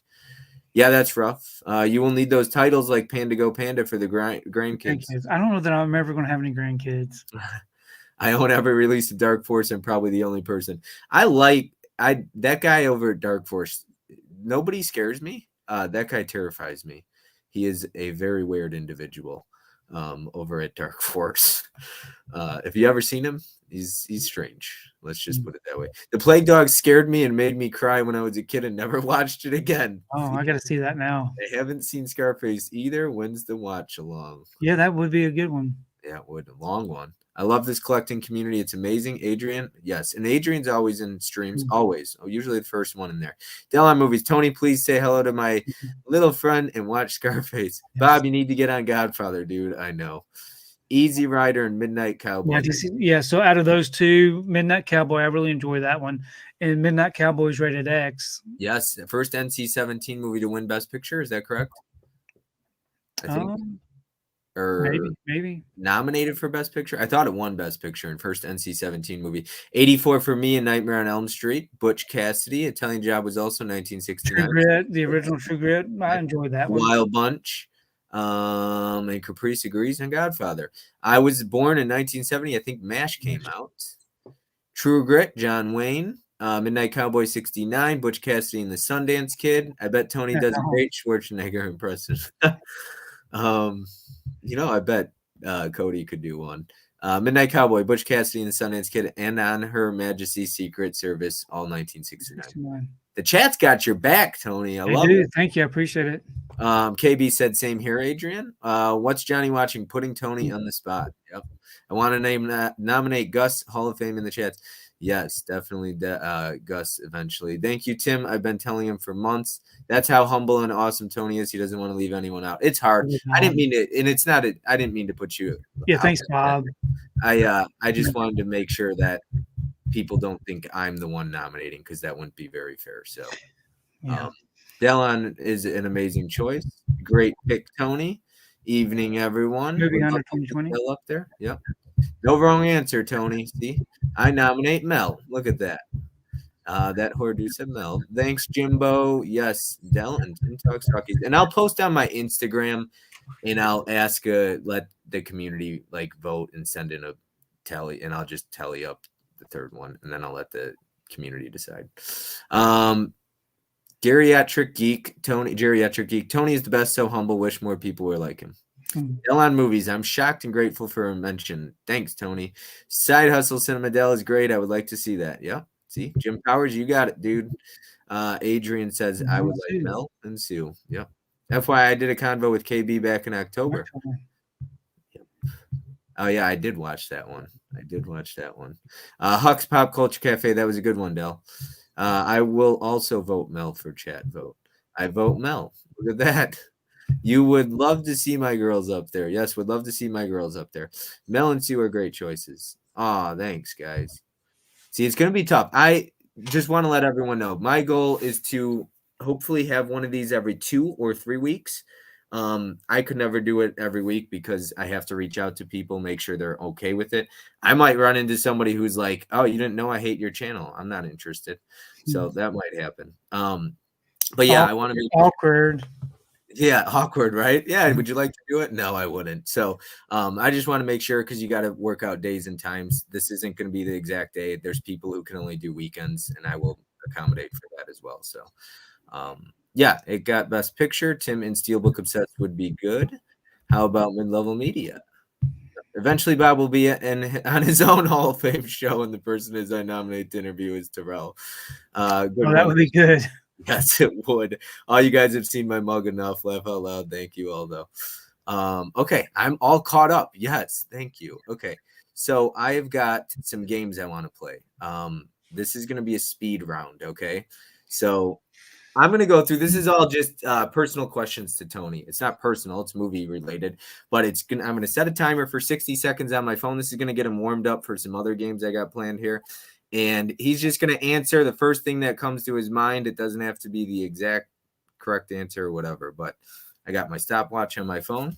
I'm going to hit start, and I'm going to start rolling the questions out, okay? Okay. The first thing that comes to your mind as quick as possible, all right? Here we go. Favorite actor? Tom Cruise. Favorite actress? Nicole Kidman. Least favorite actor? Shia LaBeouf. Least favorite actress? Naomi Watts. No, I don't know why. You said first thing came to my mind. Funniest movie. Tony will have words later. Caddyshack. Okay. Most violent movie. Oh my gosh. The Texas Chainsaw Massacre. Most action-packed movie. John Wick. Nice. Most overrated movie. La La Land. Most underrated movie. Most underrated movie. Yeah. X. X. Okay. Best 4K picture quality. Terminator 2. Best Kino Lorber movie. The Good, the Bad, the Ugly. All right. That's all I got. And you said those answers didn't have to be correct. Those are just off the top of my You were head. just throwing something out there. We'll have words about the Naomi Watts one later, though. Yeah. I don't know why that came to my mind, but That's so funny. All right, let's catch up on the chat, see what they have to say. All right. Oh my God, Terrell would be hilarious, Mika says here. He would be. Yes, he would be in a heartbeat. Mid-level media. I nominate Mr. Joe Martinez, the only collection to rival Tony's. Yeah, he's got a great collection. That horror dude, Mel, you shared my love for horror, so yeah. Gus said, I nominate Films at Home. It'd be hard to get him on here. Scott said, I vote Durant, Cinema, Mel, Mid-level media, Susan, and 4K media guy. Tiana says, laugh out loud, Tony. So, Tony, you really like the movie Eyes Wide Shut? I've seen that movie once when it came out in the theater. I haven't seen it since. Yeah. Mika said Bob loves Naomi Watts. I know, and that may be why I said Naomi. That may be why I said Naomi Watts. You obviously haven't seen Peanut Butter Falcon. I like Peanut Butter Falcon. I love that movie. But- Fish the Film Collector Bob says not Naomi. Tony coming for Tim. Tony is killing it. That was a fun round, Bob. That was great. The speed round was fun other than the La La Land day. I like La La Land, so I don't even know why. Yes, Naomi Watts is the bits. Oh gosh. Derek's in trouble. That compilation reel would be horrifying. What's up, Bob? And hey, appreciate it. Code Breakers here. And Shia LaBeouf. Wow. Yeah, I pictured him. Anyways, it doesn't matter. I've got a lot of other questions for that. So basically, I'm not going to ask him now, though, because it's just 60 seconds and I don't want to torture you anymore. I think it would be fun for future streams to mix up the questions and put them on the spot like that. So I will work on fun little questions. All right. Tony quiz. All right. So this is the fun one here. So I've got my answer sheet right here. The chat's going to get involved very soon. Tony's a little nervous about this one. So Tony loves Back to the Future, right? Yeah.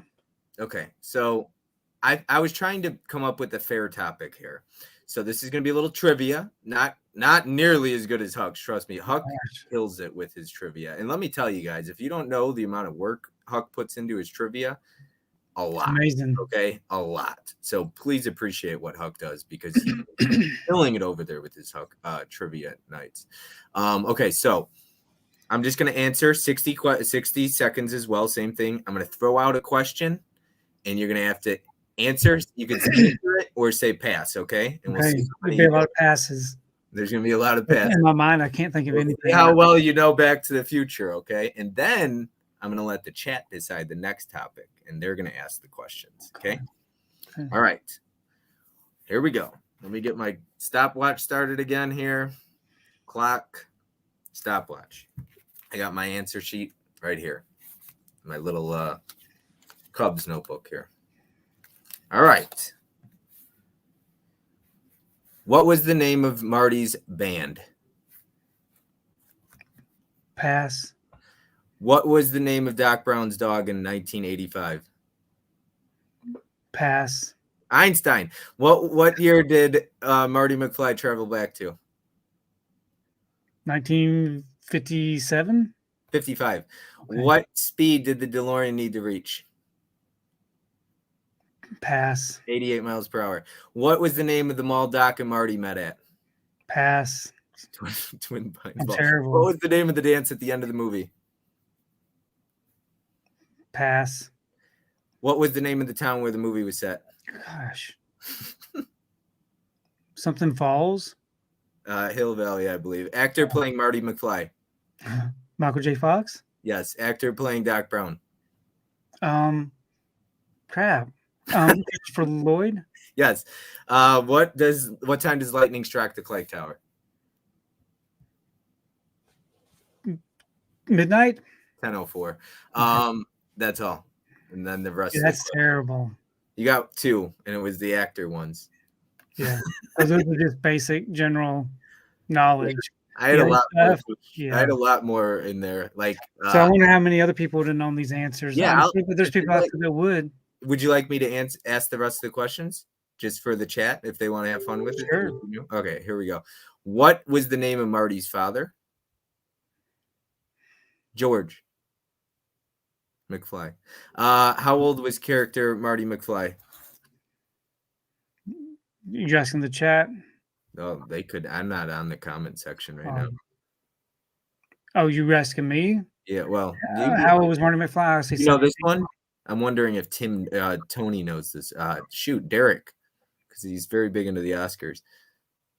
Tony, Derek, do you know this one without looking it up? It won Best Sound Editing, I believe it was. What year did Back to the Future come out? 86. 85. Who directed it? Gosh. Robert Zemeckis. What brand of shoes does Marty wear in 1955? I don't know. Converse. He's got the Chuck Taylors. What was the amount of energy needed for time travel? No idea. 1.21 gigawatts. And what was Marty's girlfriend's name? No idea. Jennifer Parker. Okay. And you knew all of these without your sheet?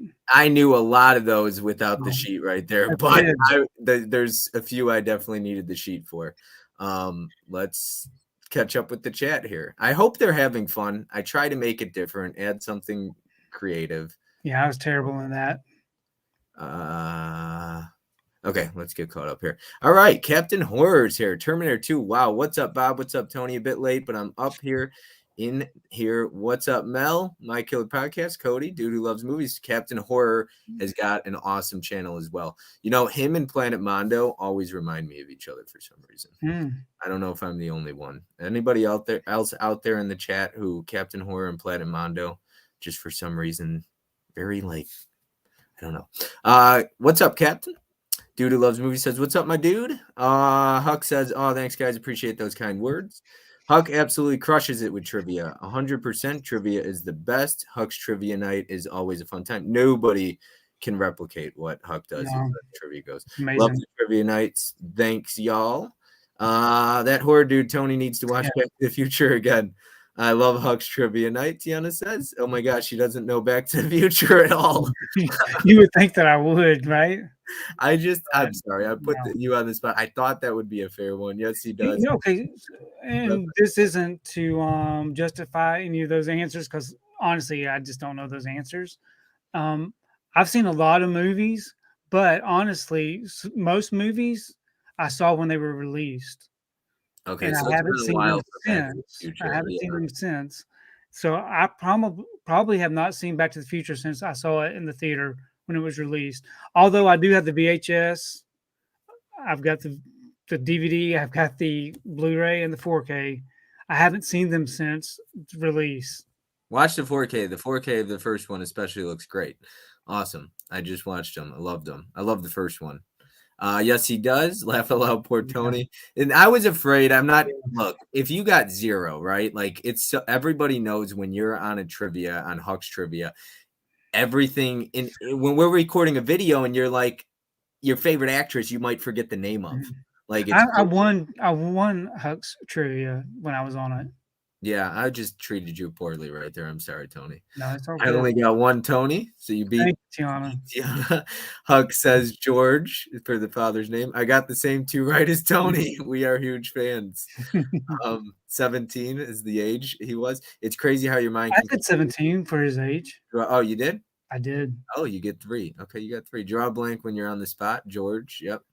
17. I can't believe Tony didn't know the fish under the sea dance. 17 on the spot kills me too, Tony. Yes. Yeah, it's unfair. That's my mind when I'm on the spot with these questions. 1985. I froze too, and I know the movie backwards and front.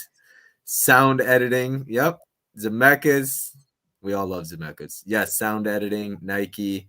1985. Zemeckis. Nike moon shoes. I think he had the Nikes, and then when he went back, he put the Converse on, the Chuck Taylors, because the Nikes weren't as popular in 1955. So he had to put the Chuck Taylors on. That's what he's skateboarding on, I believe, or whatever the hoverboard is. Moon shoes. Oh my God, damn Tony! I'm terrible. I'm terrible. You need to rewatch it too. Just take me off the stream now. You can watch. In Tony's defense, he's probably running on 3 hours of sleep right now. That's true. Y'all kept me up to after midnight last night. I got up at 4:30 and went to work. Love the trivia. Yep. I'm sorry, Bob. I'm stealing all these questions for Back to the Future trivia episode. Have at it, man. We both have beard and tattoos. Yep. Beards and tattoos. Yep. Huck's trivia nights are second to none, and y'all both like horror movies to Planet Mondo. They're both badasses. So. All right, Steelbook of Chess. Huck's trivia nights are second to none. Exactly. Tony rewatched that immediately. Crack out that 4K Back to the Future set because they're great. You'll have a blast rewatching them. What's going on, guys? Planet Mondo Beer Gang. What's up? What's good at my G? Hope all is well. I'm sure we'll see Huck's Soda Heritage Tea trivias soon enough. Hey, Dirk's in the house. Yeah, I did. Tony, what won the first trivia night, right? Yep, we got subjective perspective. It wasn't focused on one particular film. Yeah, we were out partying all night after the stream, Mel. What's y'all's favorite video nasty? I don't really have one, I don't think. Like Unearthed Films, is that considered video nasty? Because somebody just introduced me to Gutter Balls, and dear God, he's going to have a word with me. Tony, do you remember who sang The Power of Love? Huey Lewis in the News. What's going on, my man? Captain Orr back in black. Hit the sack, born to be red, and all that stuff. Just finished work, and it is time for pizza and movie. You're still pimping, I see. Gizmo. He's so good. I am sure that was a crazy party. Laugh out loud. No Pops won the very first trivia. Tony, yeah, I'm just saying the one that I was on. Just giving his props. All right, so Tony, I'm going to let you pick the topic here. Not pick. The chat is going to throw out some topics. So here I'm going to give the chat an example. You could pick a movie and say Shawshank Redemption. You could say the year 1985. Did you see Tony's face? Don't pick Shawshank Redemption. But you could say 1985. You could say 1980s. You could use an actor. I don't care what you do, but somebody pick a topic for me, like I did with Back to the Future, and then the rest of the chat is going to be in charge of coming up with 5 questions to ask Tony to see if he knows the answers to them. Gosh. So somebody start throwing out a topic for me. Tim says La La Land. Oh my gosh, I've seen that once in the theater.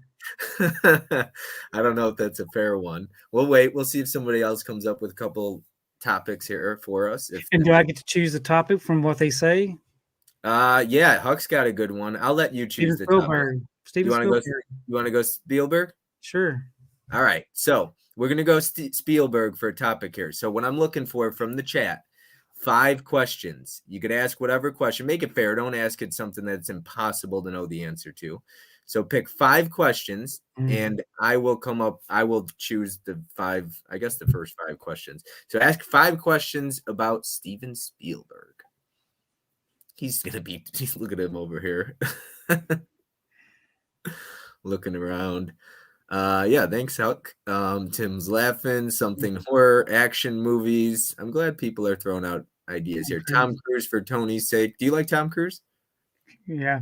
I mean, I know Tom Cruise movies. She said Top Gun. Look at that. Top Gun would be a good one. Maybe that'll be the second one. If we do, if people enjoy it, we'll make some more here. What was Spielberg's first movie?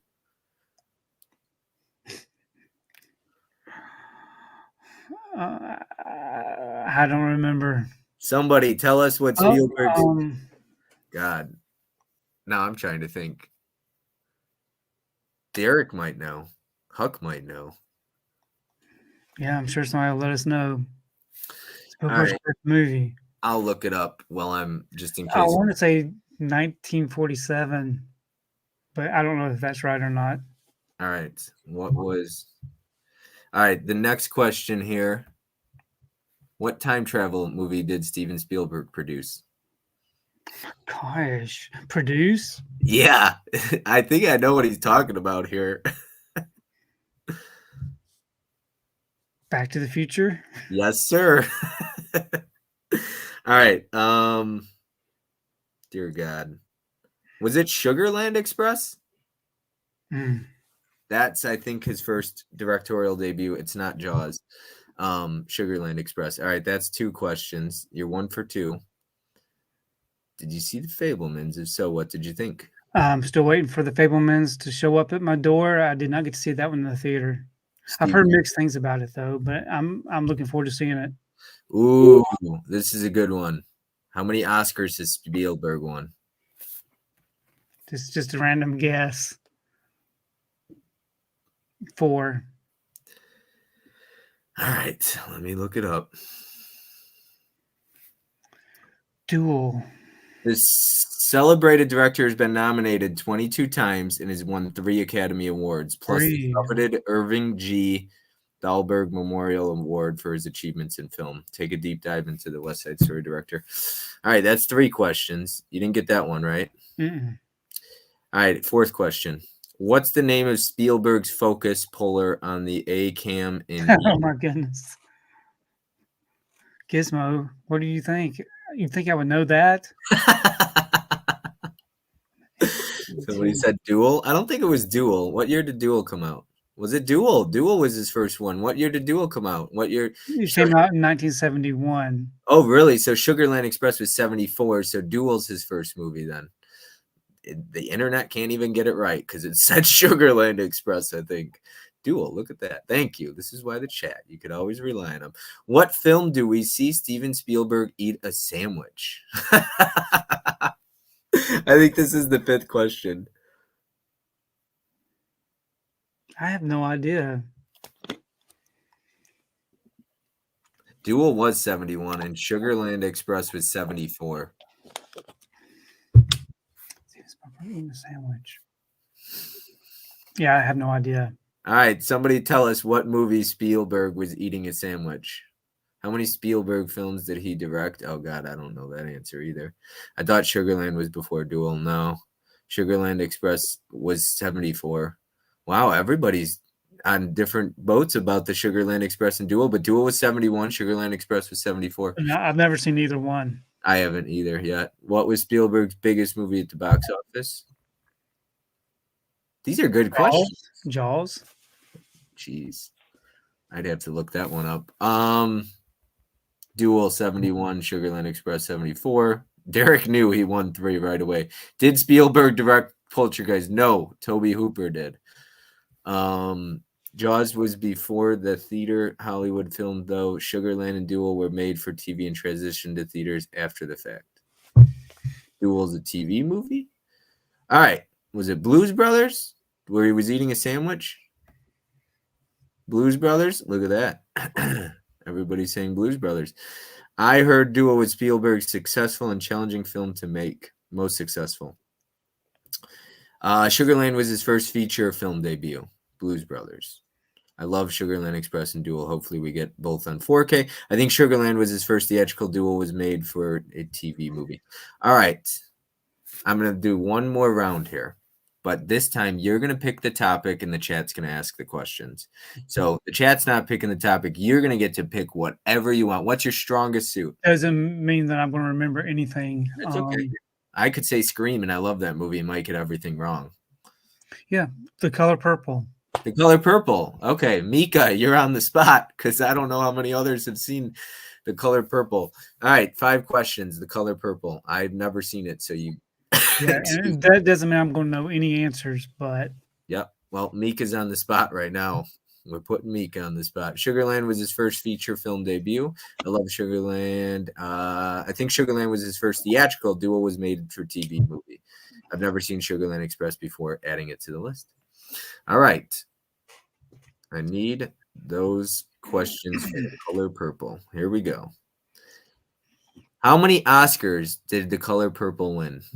How many Oscars did The Color Purple win?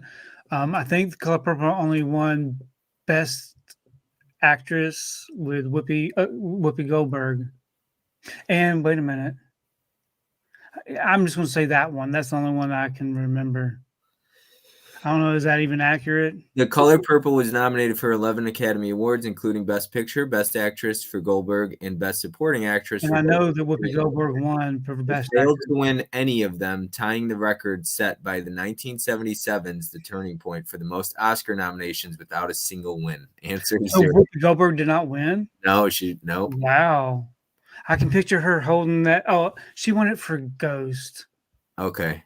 Yeah. Oh, that was a trick question. That's one. That in my mind, that's what I saw. Del and Tim, you better study.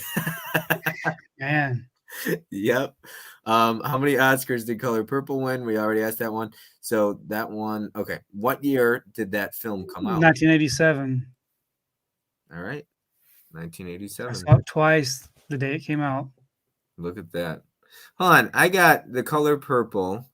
Whoops. Color Purple. It's saying 1985 on here. Oh, it came out in 1985? December 18th, 1985. Yeah, well, I guess forget that. I'm wrong. All right. How many Oscars was Color Purple nominated for? Oh, well, we already spoiled that one. 11. What was Danny Glover's character's name? Mr. Mister? That's correct. I'm not even going to look it up. Okay, see? Look at that. What was Oprah's character's name? Sophia. Look at that. Why was The Color Purple? Why was The Color Purple? Yep. Why was The Color Purple? Oh my gosh, that's a pretty good question. Yeah, I don't know. I can see the purple flowers at the end of the movie, the field, but I don't know why the color was purple. There's probably a big reason for that too. It in the name of the movie. I don't know either. Beat me to it, Dell. Laugh out loud. Who helps Whoopi Goldberg's character in the movie to leave Danny Glover? Suge Avery. How's he doing, guys? She won for Ghost. Yeah. Whoopi took home Oscar for Ghost. What talk show host plays Sophia in The Color Purple? Oprah Winfrey. Such a shame the film deserved all the Oscars. Yes. Who played the husband? Danny Glover. Whoopi, laugh out loud. Gus, 1985, dude. I know, that's terrible. I graduated in 87, and for whatever reason, that was in my mind. Did Glover eat 4 or 5 eggs before the first day of filming? I do not know that at all. Gizmo, I'm going to say he ate 5 eggs. 1985. Oh, I messed that one up. 85. Stupid phone. Laugh out loud. How old is Celie when her mother dies?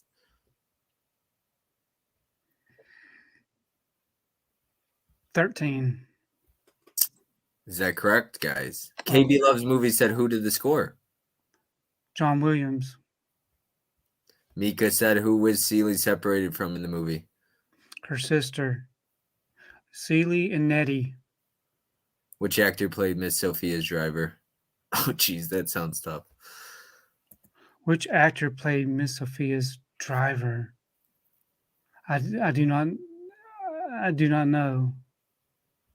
Who wrote the book the film is based on? Alice Walker.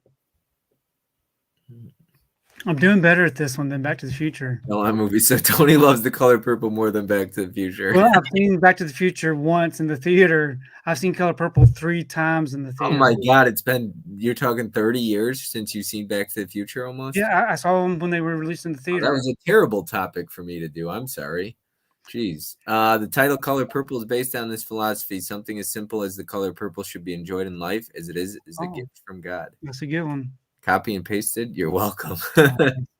I'm feeling totally lost on the Color Purple trivia. I think Gus, I'm doing pretty good on most of the Color Purple trivia. what color is on that title? Purple. What was Mr. Sun's name? It's also Oprah's production company's name. Harpo. More people need to see The Color Purple. Great movie. Yes. She was 14. 14. Aren't they remaking The Color Purple? Yeah. They are. Yes, a musical. Talking about that. Lawrence Fishburne, Alice Walker. Yes, Tony. I always think 1987 is well. I do too. Tony. They are Cody. Okay. All right. You having fun so far, man? Yeah, it's a blast. You're getting bullied a little bit. I'm sorry. All right. So we went through the speed round. Yep. Okay. All right. So I asked 5 different people. This was last second, like 2 hours before the stream started. I wanted to add one last little thing. So I asked 5 people to describe Tony in one sentence.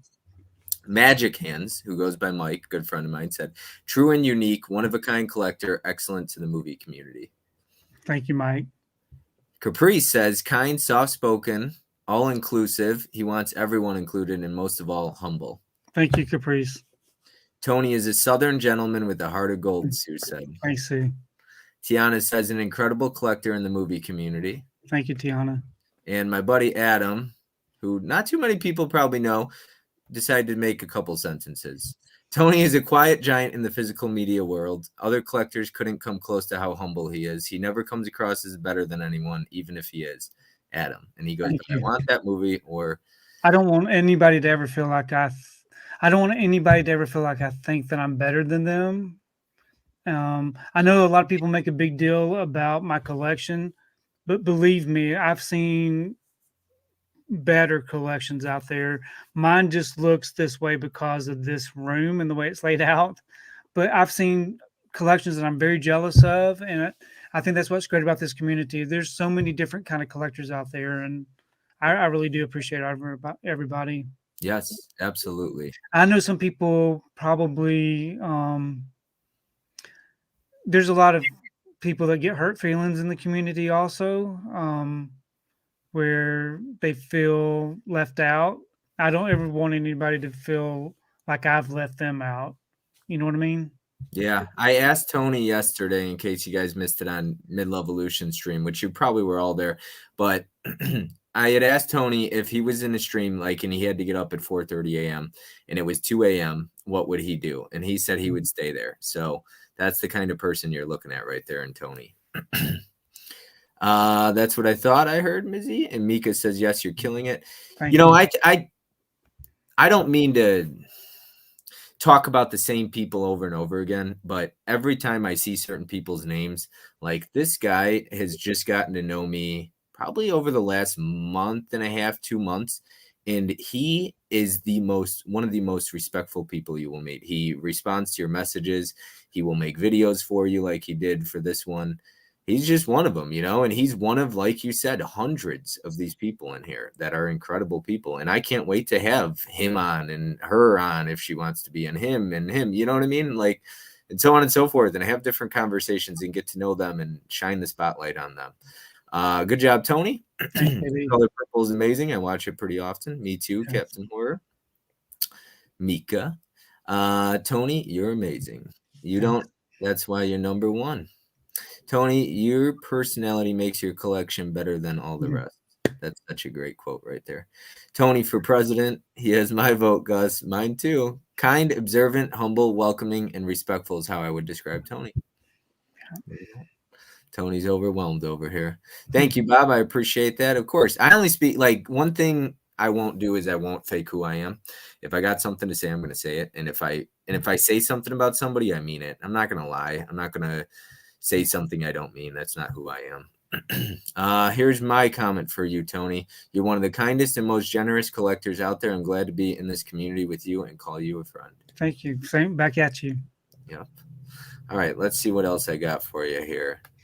This comes from one of your very close friends. Hey, what's up, everybody? I just wanted to say congratulations to Tony from BasementBlus for making Bob's Blu-rays Physical Media Hall of Fame. I knew you had it in you, Tony, all along. I knew that you had it in you to make the Hall of Fame, and you did it. So I'm so proud of you. And yeah, Tony's a great guy. You couldn't have given the first ever Hall of Fame award to anybody better. He's one of my oldest friends here on YouTube. I love him. I appreciate him so much. He comes on my roundtables every single month and shows off all the stuff. But what I love about Tony the most is he has maybe the best collection on YouTube. There's no doubt about that. But he doesn't flaunt it. He doesn't throw it in people's face. He doesn't brag about it. He just humbly says, hey, look, this is what I got. I got every single edition of, Strange World this week. And that's what it is. And I love that about Tony. And he's a great dude. So congratulations again, Tony. I love you, man. And yeah, everybody have a good night.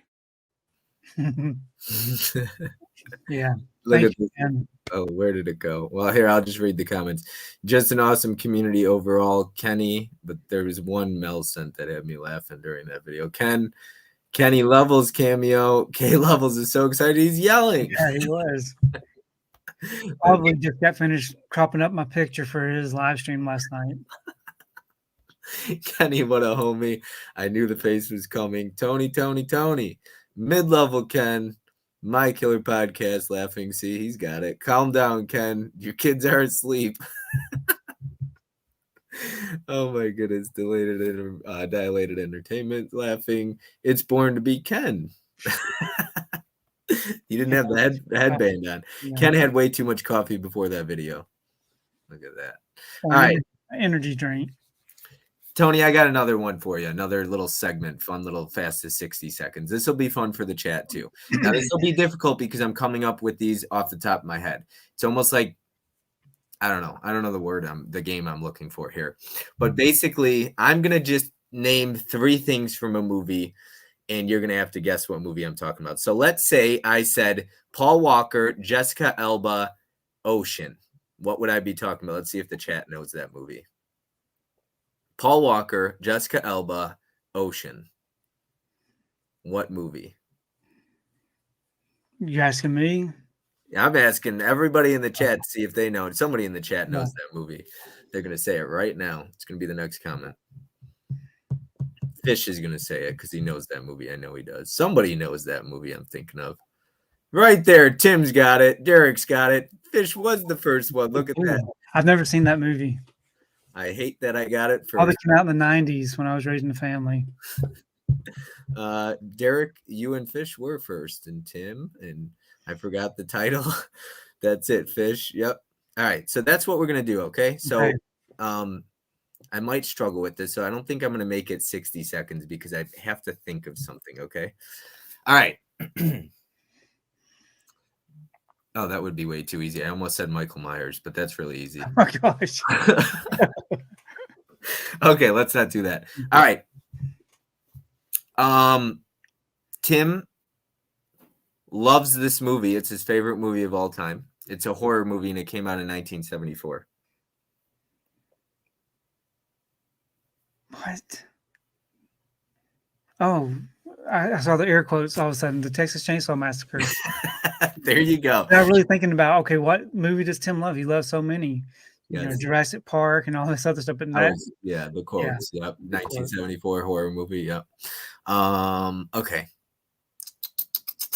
Okay. All right. I got this, but this one I've only seen like once. 1980s Arrow Video put it out.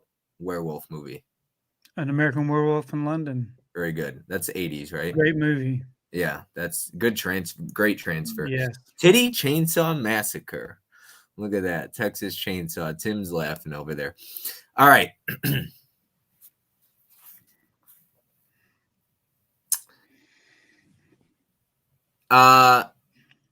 Ken mentioned this movie last night. It's one of Mel and Garrett's favorites. Encino Man. Very good. All right. I don't think you've ever seen this. Mika and Dell recommended it to me. Criterion put it out. Romantic movie. Lorenz Tate is in it. What am I thinking of? I don't know that name. Nia Long's in it as well. Yes, hold on. I watched it. I just watched it from the last Criterion sale that I did the month-long video. But I can't remember the I can't remember the name of the movie all of a sudden. I can see the characters. Tim Talks Texas. Yeah, I'm saying that movie. If you look at the chat, you'll know the answer. Love Jones. Yeah. Love Jones. There you go. Yeah. Watch. I watched it. I enjoyed it. Did you? Yeah, Yeah. it was good. I like Nia Long a lot. And Lorenz Tate was my guy back in like the late 90s, early 2000s. I was obsessed with Lorenz Tate. All right. I'm thinking of a label. This is a boutique label. They're new. They're a sub label, like a sister label, though. It would be something that Vinicio would be into, Adam the Movie Hunter, probably Captain Horror, Planet Mondo. They released a movie called LA Age Jabber. What Yeah. label am I thinking of? Was that Severin put that out? That's not Severin. No. They put out Suburban Sasquatch Oh. and Blood of the Chupacabra or Blood of the Chimichanga. Yeah. Crap, I can't think of the name. Captain Horror's got it. Captain Horror. Let's look down. Visual Vengeance. Yep. I don't have any Visual Vengeance titles in my collection. Love Jones. All right. Are you having fun? You want me to keep going? Yeah, do what you want to do. Okay. Don't sound too enthusiastic. Sorry. I'm just joking. All right. I'm looking at my collection right here. All right. This is a franchise I have seen 0 of these films for. There's 4 of them. I believe Quarantine was a remake. Maybe not a remake, maybe an American version of it. Scream Factory put this out in a box set. 4 films. 1 word. 3 letters. What franchise? 1 word, 3 letters. 1 word, 3 letters. Fly? No, but that's close. There's 5 in that box set, I believe. They got it. Oh, yeah. There you go. I've never seen any of those, but I've got the box set. Yes. Good. It's one of those flimsy box sets, too. They do a very good job with it. All right. Okay. This is a movie that is one of the most controversial films ever made. I am planning on doing a What It Means to Us on my channel for this movie. Grindhouse Releasing put it out, and there's an animal cruelty-free version of it. That's cut. What movie am I thinking of? Cannibal Holocaust? Good job. Nice job. I actually got that one. I've got a group of people I put together that are going to discuss that movie because I think Cannibal Holocaust is extremely misunderstood movie, and everybody just talks about the cannibal parts of it, but it's a really good movie, and it's an important movie too, and I think it's misunderstood. So I've got some people to discuss it. Look at that. All right. We got John Wick here. Cannibal Holocaust. They all knew it was Cannibal Holocaust. All right, let me make this a little harder. Let me try and dive into this. All right, let's see if some of the chat could get this one. Here we go. I'm just going to give 2 actors, and you got to name the movie. And I love this movie. I think it's severely underrated. Somebody in the chat's got my back with this. Vin Diesel, Lorenz Tate. What movie? What? Vin Diesel, Lorenz Tate. What movie? I have no idea. His wife dies in it. Oh, shoot. Spoiler. But that's like the plot. I have no idea. Not Reindeer Games, Howland. Bob's favorite Christmas movie of all time, Reindeer Games. Oh, my God. He's got it. Adam, thank you. A Man Apart. Love that movie. I've never seen that movie. It's a really good one. I haven't seen very many Vin Diesel movies. All right, I got one. I'm relying on a few people to get this one. All right, just 2 actors, an actor and an actress again. Get this quick, guys. We've got Megan Good, Tyrese Gibson. What movie? Tony's never seen this. This is unfair. I'm sorry, Tony. Early to mid 2000s. Yeah. Come on. Megan Good is never. I don't even know who that is. Not Baby Boy. I don't. Was Megan Good in that one?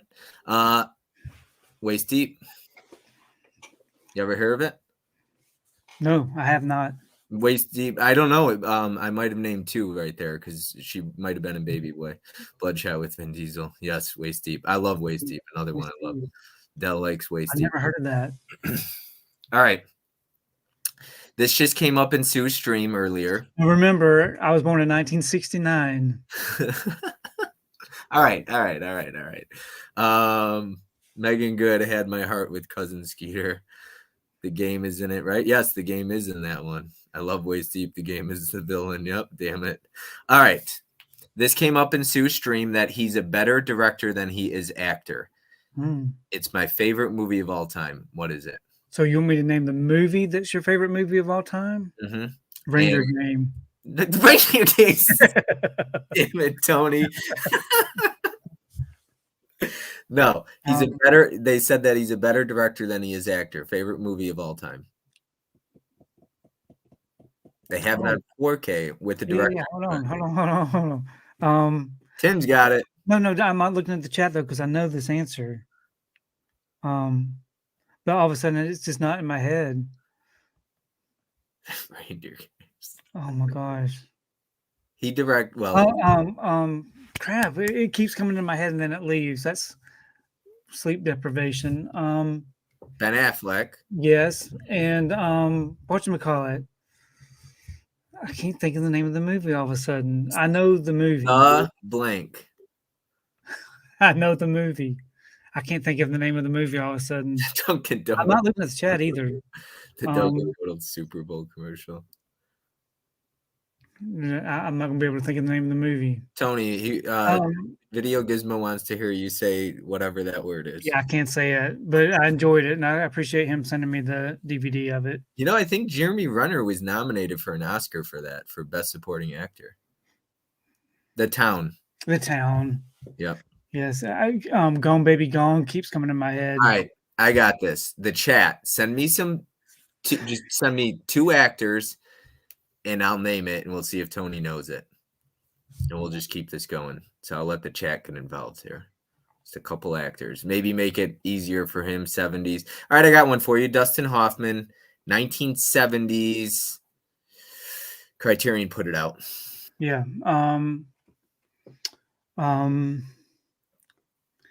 Crap.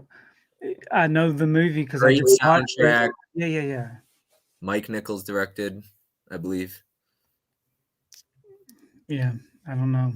See, now people gonna think I don't know anything about films. It's just, it happens when you're on the spot, right? Yeah. That's Reindeer Game. Oh my God. Ben Affleck, Gary Sinise. Not Tootsie, it's The Graduate. The Graduate. Yep, The Graduate. Jennifer. Okay, here we go. I did enjoy Tootsie though. I got one. And Straw Dogs was another great one. Jennifer Lawrence, Bradley Cooper. Yeah. Oh my God. I know the movie. Oh, I know it. Yeah. Hold on. Wait, why am I itching blank now? I know how it goes. You just like. Yeah. Yeah, I'm not able to think of the name of the movie. Yeah, that's oh my God. Why am I drawing a blank now? Because I know that one. Oh my, Silver Linings Playbook. Thank you, Mel. Yes, and Howland. Yeah, I knew that one too. I know how it goes. You have it right in your head and you miss it. Yeah. Oh, The Graduate, 1967. Sorry, I said 70s. My bad. That's my bad. I was honestly thinking of Straw Dogs until you said great soundtrack. I'm thinking that's not fair. Yeah, Billy Crystal and Daniel Stern. That's my bad, guys. See, I'm far from Billy Crystal and Daniel Stern are in the Western, City Slickers.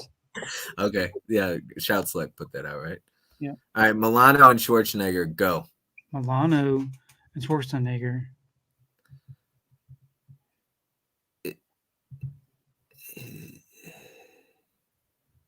Tony, don't pay attention to the chat. Wait. Somebody tell us the answers after you tell us it. So, Commando?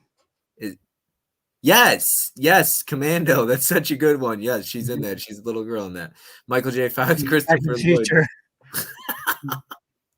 All right, okay. Passengers. All right, American Hustle and Silver Lining Playbook. Okay. Jim Carrey, Kate Winslet. Ooh, I know Jim Carrey and Kate Winslet. I don't remember a movie with her and with Jim Carrey for some reason. I think, and correct me if I'm wrong, Eternal Sunshine of the Spotless Mind. Is that correct or no? Is she in that? I don't know if that's the movie. I watched that recently. I don't remember Kate Winslet being in it. Is she not in that? She might have been. I've seen a movie every single day for the past 3 years, and they all kind of start blending together. Okay. All right. I don't. What is that? Emoji. I'm not sure. Oh, maybe it was Eternal Sunshine. Yep. Yeah. Is she in He's Eternal a Sunshine? big, yeah, she is. Yep. Yeah, he's a big Eternal Sunshine and Spotless Mind. Big Jim Carrey fan. All right. The color is blue. The color is blue. The color is blue. I believe I've only seen this movie once. Shout Select recently put it out. You talking to me about Yeah. the color is blue? I'm quoting the movie. The color, you're quoting something in the movie and it says the color is blue. And Jim Carrey's in it, and they Shout Select put it out. Liar, liar. There you go. Okay. I was trying to figure out where you were going with that. Yeah. Dick Tracy. Yeah. Okay. All right. Bob's looking around the room. I am looking around. Oh, the pen is blue. The pen is blue. I'm sorry. See, I've only seen that once. All right. Nicolas Cage. Fish did a review on his channel for this. So let's see if you watched his review for it. Putting you on the spot. Nicolas Cage. It's a war movie. Came out in the early 2000s. And MVD Marquee Collection put it out.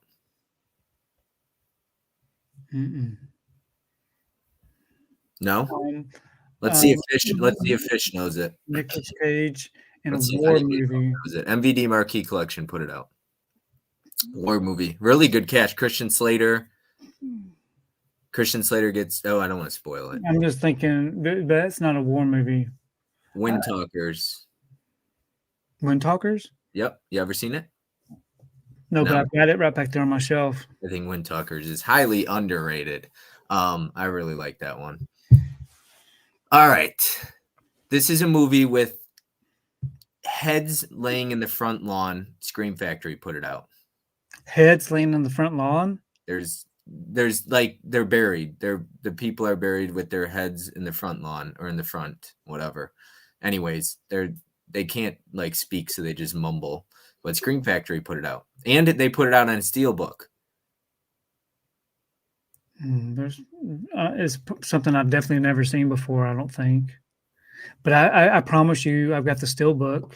Yep. I just never watched it. Motel Hell. Yep. Do you know I did see Motel Hell back when it came out on VHS? But I remember the exact place I was at when I watched it, the house I was at, who I was visiting, but I can't tell you anything about the movie. Yeah, when I was asking my dad, he's like, is that the one with the talking heads or whatever? I was like, yeah. All right, I got one for you. I'm only going to give you a short clue for this. Garrett's got a poster of this in his basement, and Alicia Silverstone's in it. I mean, I'm just going to say, yeah, I'm not going to say anything because I do not know. All right. Who's the guy from Saw? The guy from Saw is in it as well. I think he plays the guy in it. All right. Anyways, Mel's on top of it. The Crush. Yep. So instead of Hall of Fame, it's going to be Hall of Shame? No, dude, everybody knows these things are so hard when it comes up on the spot. You want me to keep playing? Is it fun? Are you having fun? Oh, yeah, it's just a blast. All right. I can't tell if he's being sarcastic, but I am being sarcastic. Oh, my goodness. Damn. All right. I'm sorry, Tony. No, it's all good. Okay. All right. Scream Factory recently put this out on 4K. It's a remake of a classic zombie movie. Dawn of the Dead? Yeah, good job. Nice. Nicely done. All right. I'll ask a few more here. Looking around the room here. Okay. Patrick Swayze, Cynthia Gibb. Hockey. Patrick Swayze, Cynthia Gibb, Rob Lowe. Youngblood. Yeah, it's Youngblood. Did you like that one? I haven't seen it since it came out, but I remember it. Yeah. Tony, where's Sassy Pants? Topic for your famous actors named Tony. Don't worry, these questions are bonkers, Tony. Yeah, right. Yeah, it's hard. It's just I'm just trying to come up with these on the It turned into a roast. That's right. Yeah. Jeez. How many people are here to watch this embarrassment? 59 left. I'll ask a few. I got 3 more. All right, here we go. Vestron Video recently put these 2 movies out and 3 movies out. They're the last titles they released. Yeah. Name all 5 of them.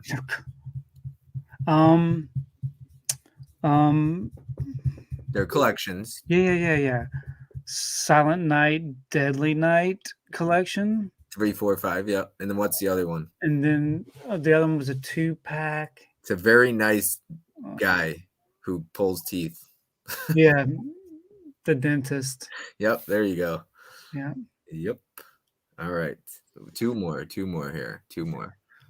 Okay. All right, I got one.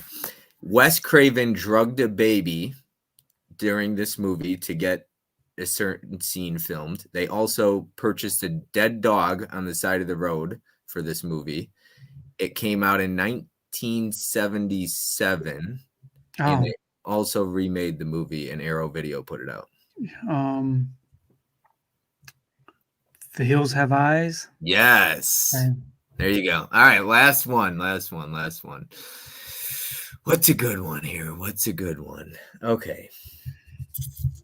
Jeez. Criterion, maybe? I don't know. Okay, I got one.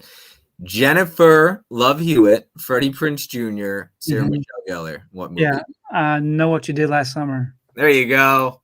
I Still Know What You Did Last Summer. Yeah, that would be I Still Know What You Did Last Summer would be Brandy. Okay. Yeah. Haven't seen it since it came out, but Yep. come on. No, Come on. It's all good. Yeah, what are you waiting for? Yeah.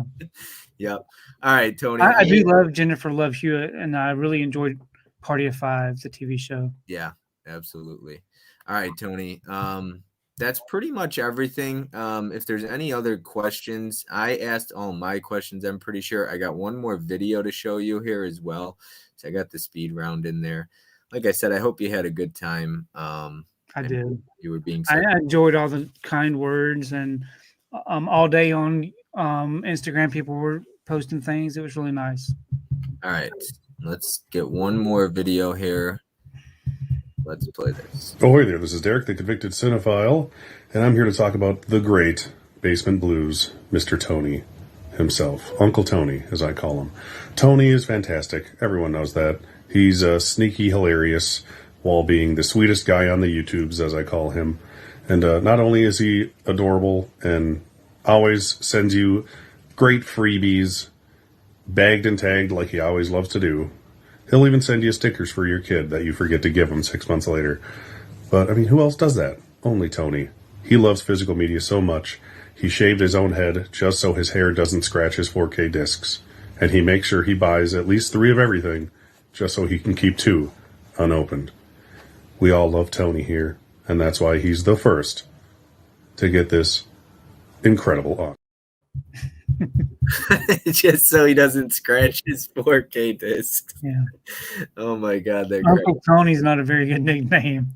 I think we had a guy in our neighborhood that liked to be called Uncle. Oh, he gave out coloring books and crayons. Oh, no, not good.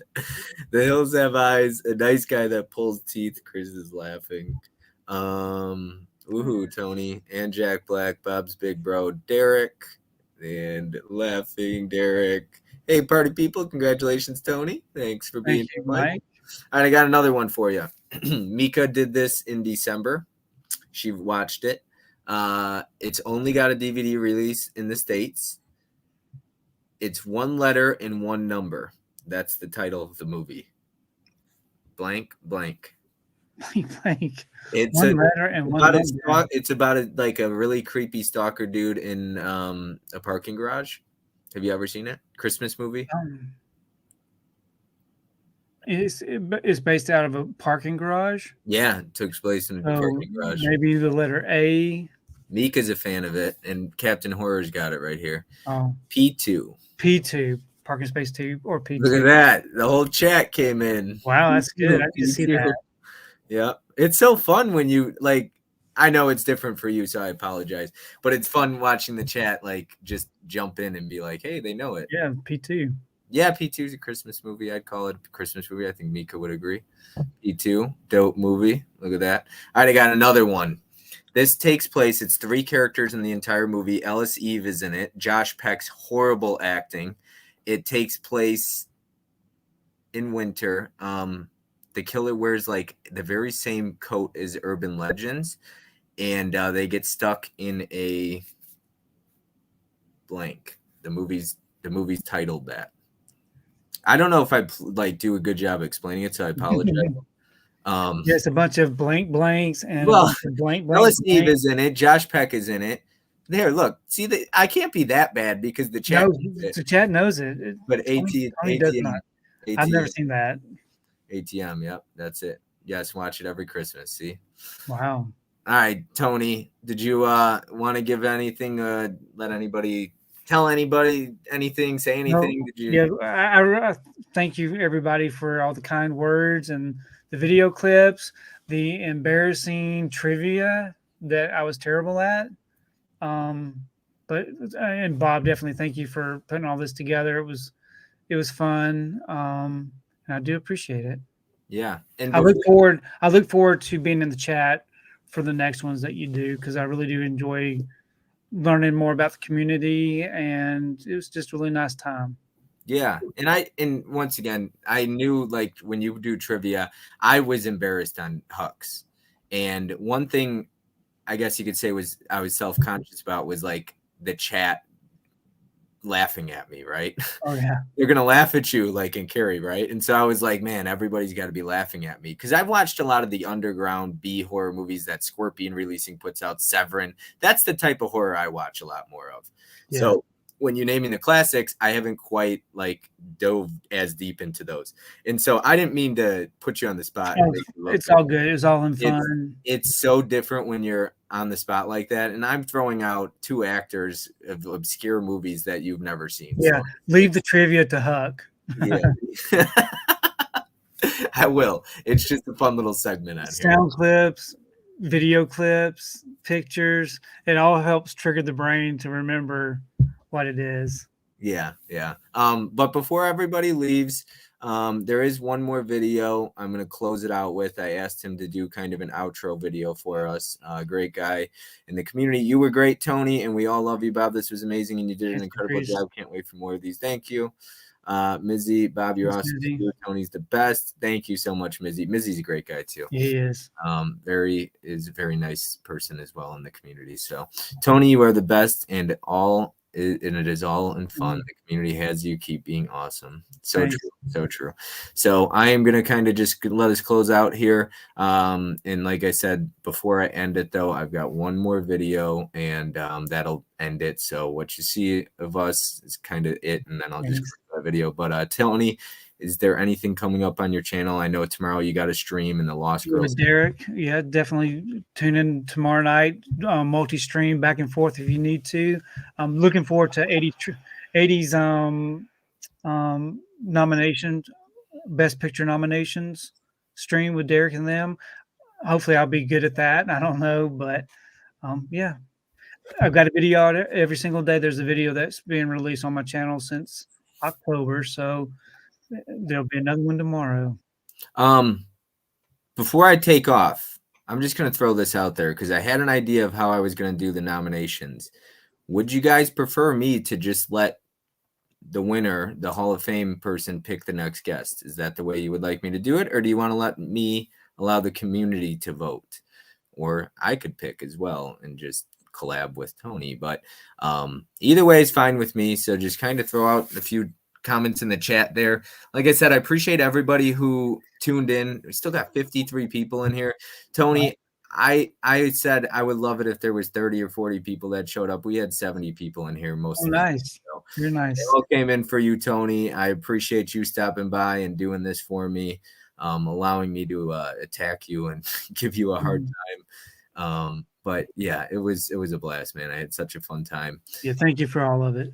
Yeah, absolutely. So I think we're gonna do the vote. We're gonna let the poll. We'll definitely stick with having a nominee. Like I said, Jake, honestly, man, thanks for stopping by. Thanks for that push, man, because he gave me that push to start this. So I'm excited about the future of these, and it'll be fun and hopefully be able to expand on it. So thanks to everybody who made a video for me. All of you are the best. And if I didn't ask you, I'll probably ask you in the future. So but with that being said, let me go ahead and get us on this video to close us out.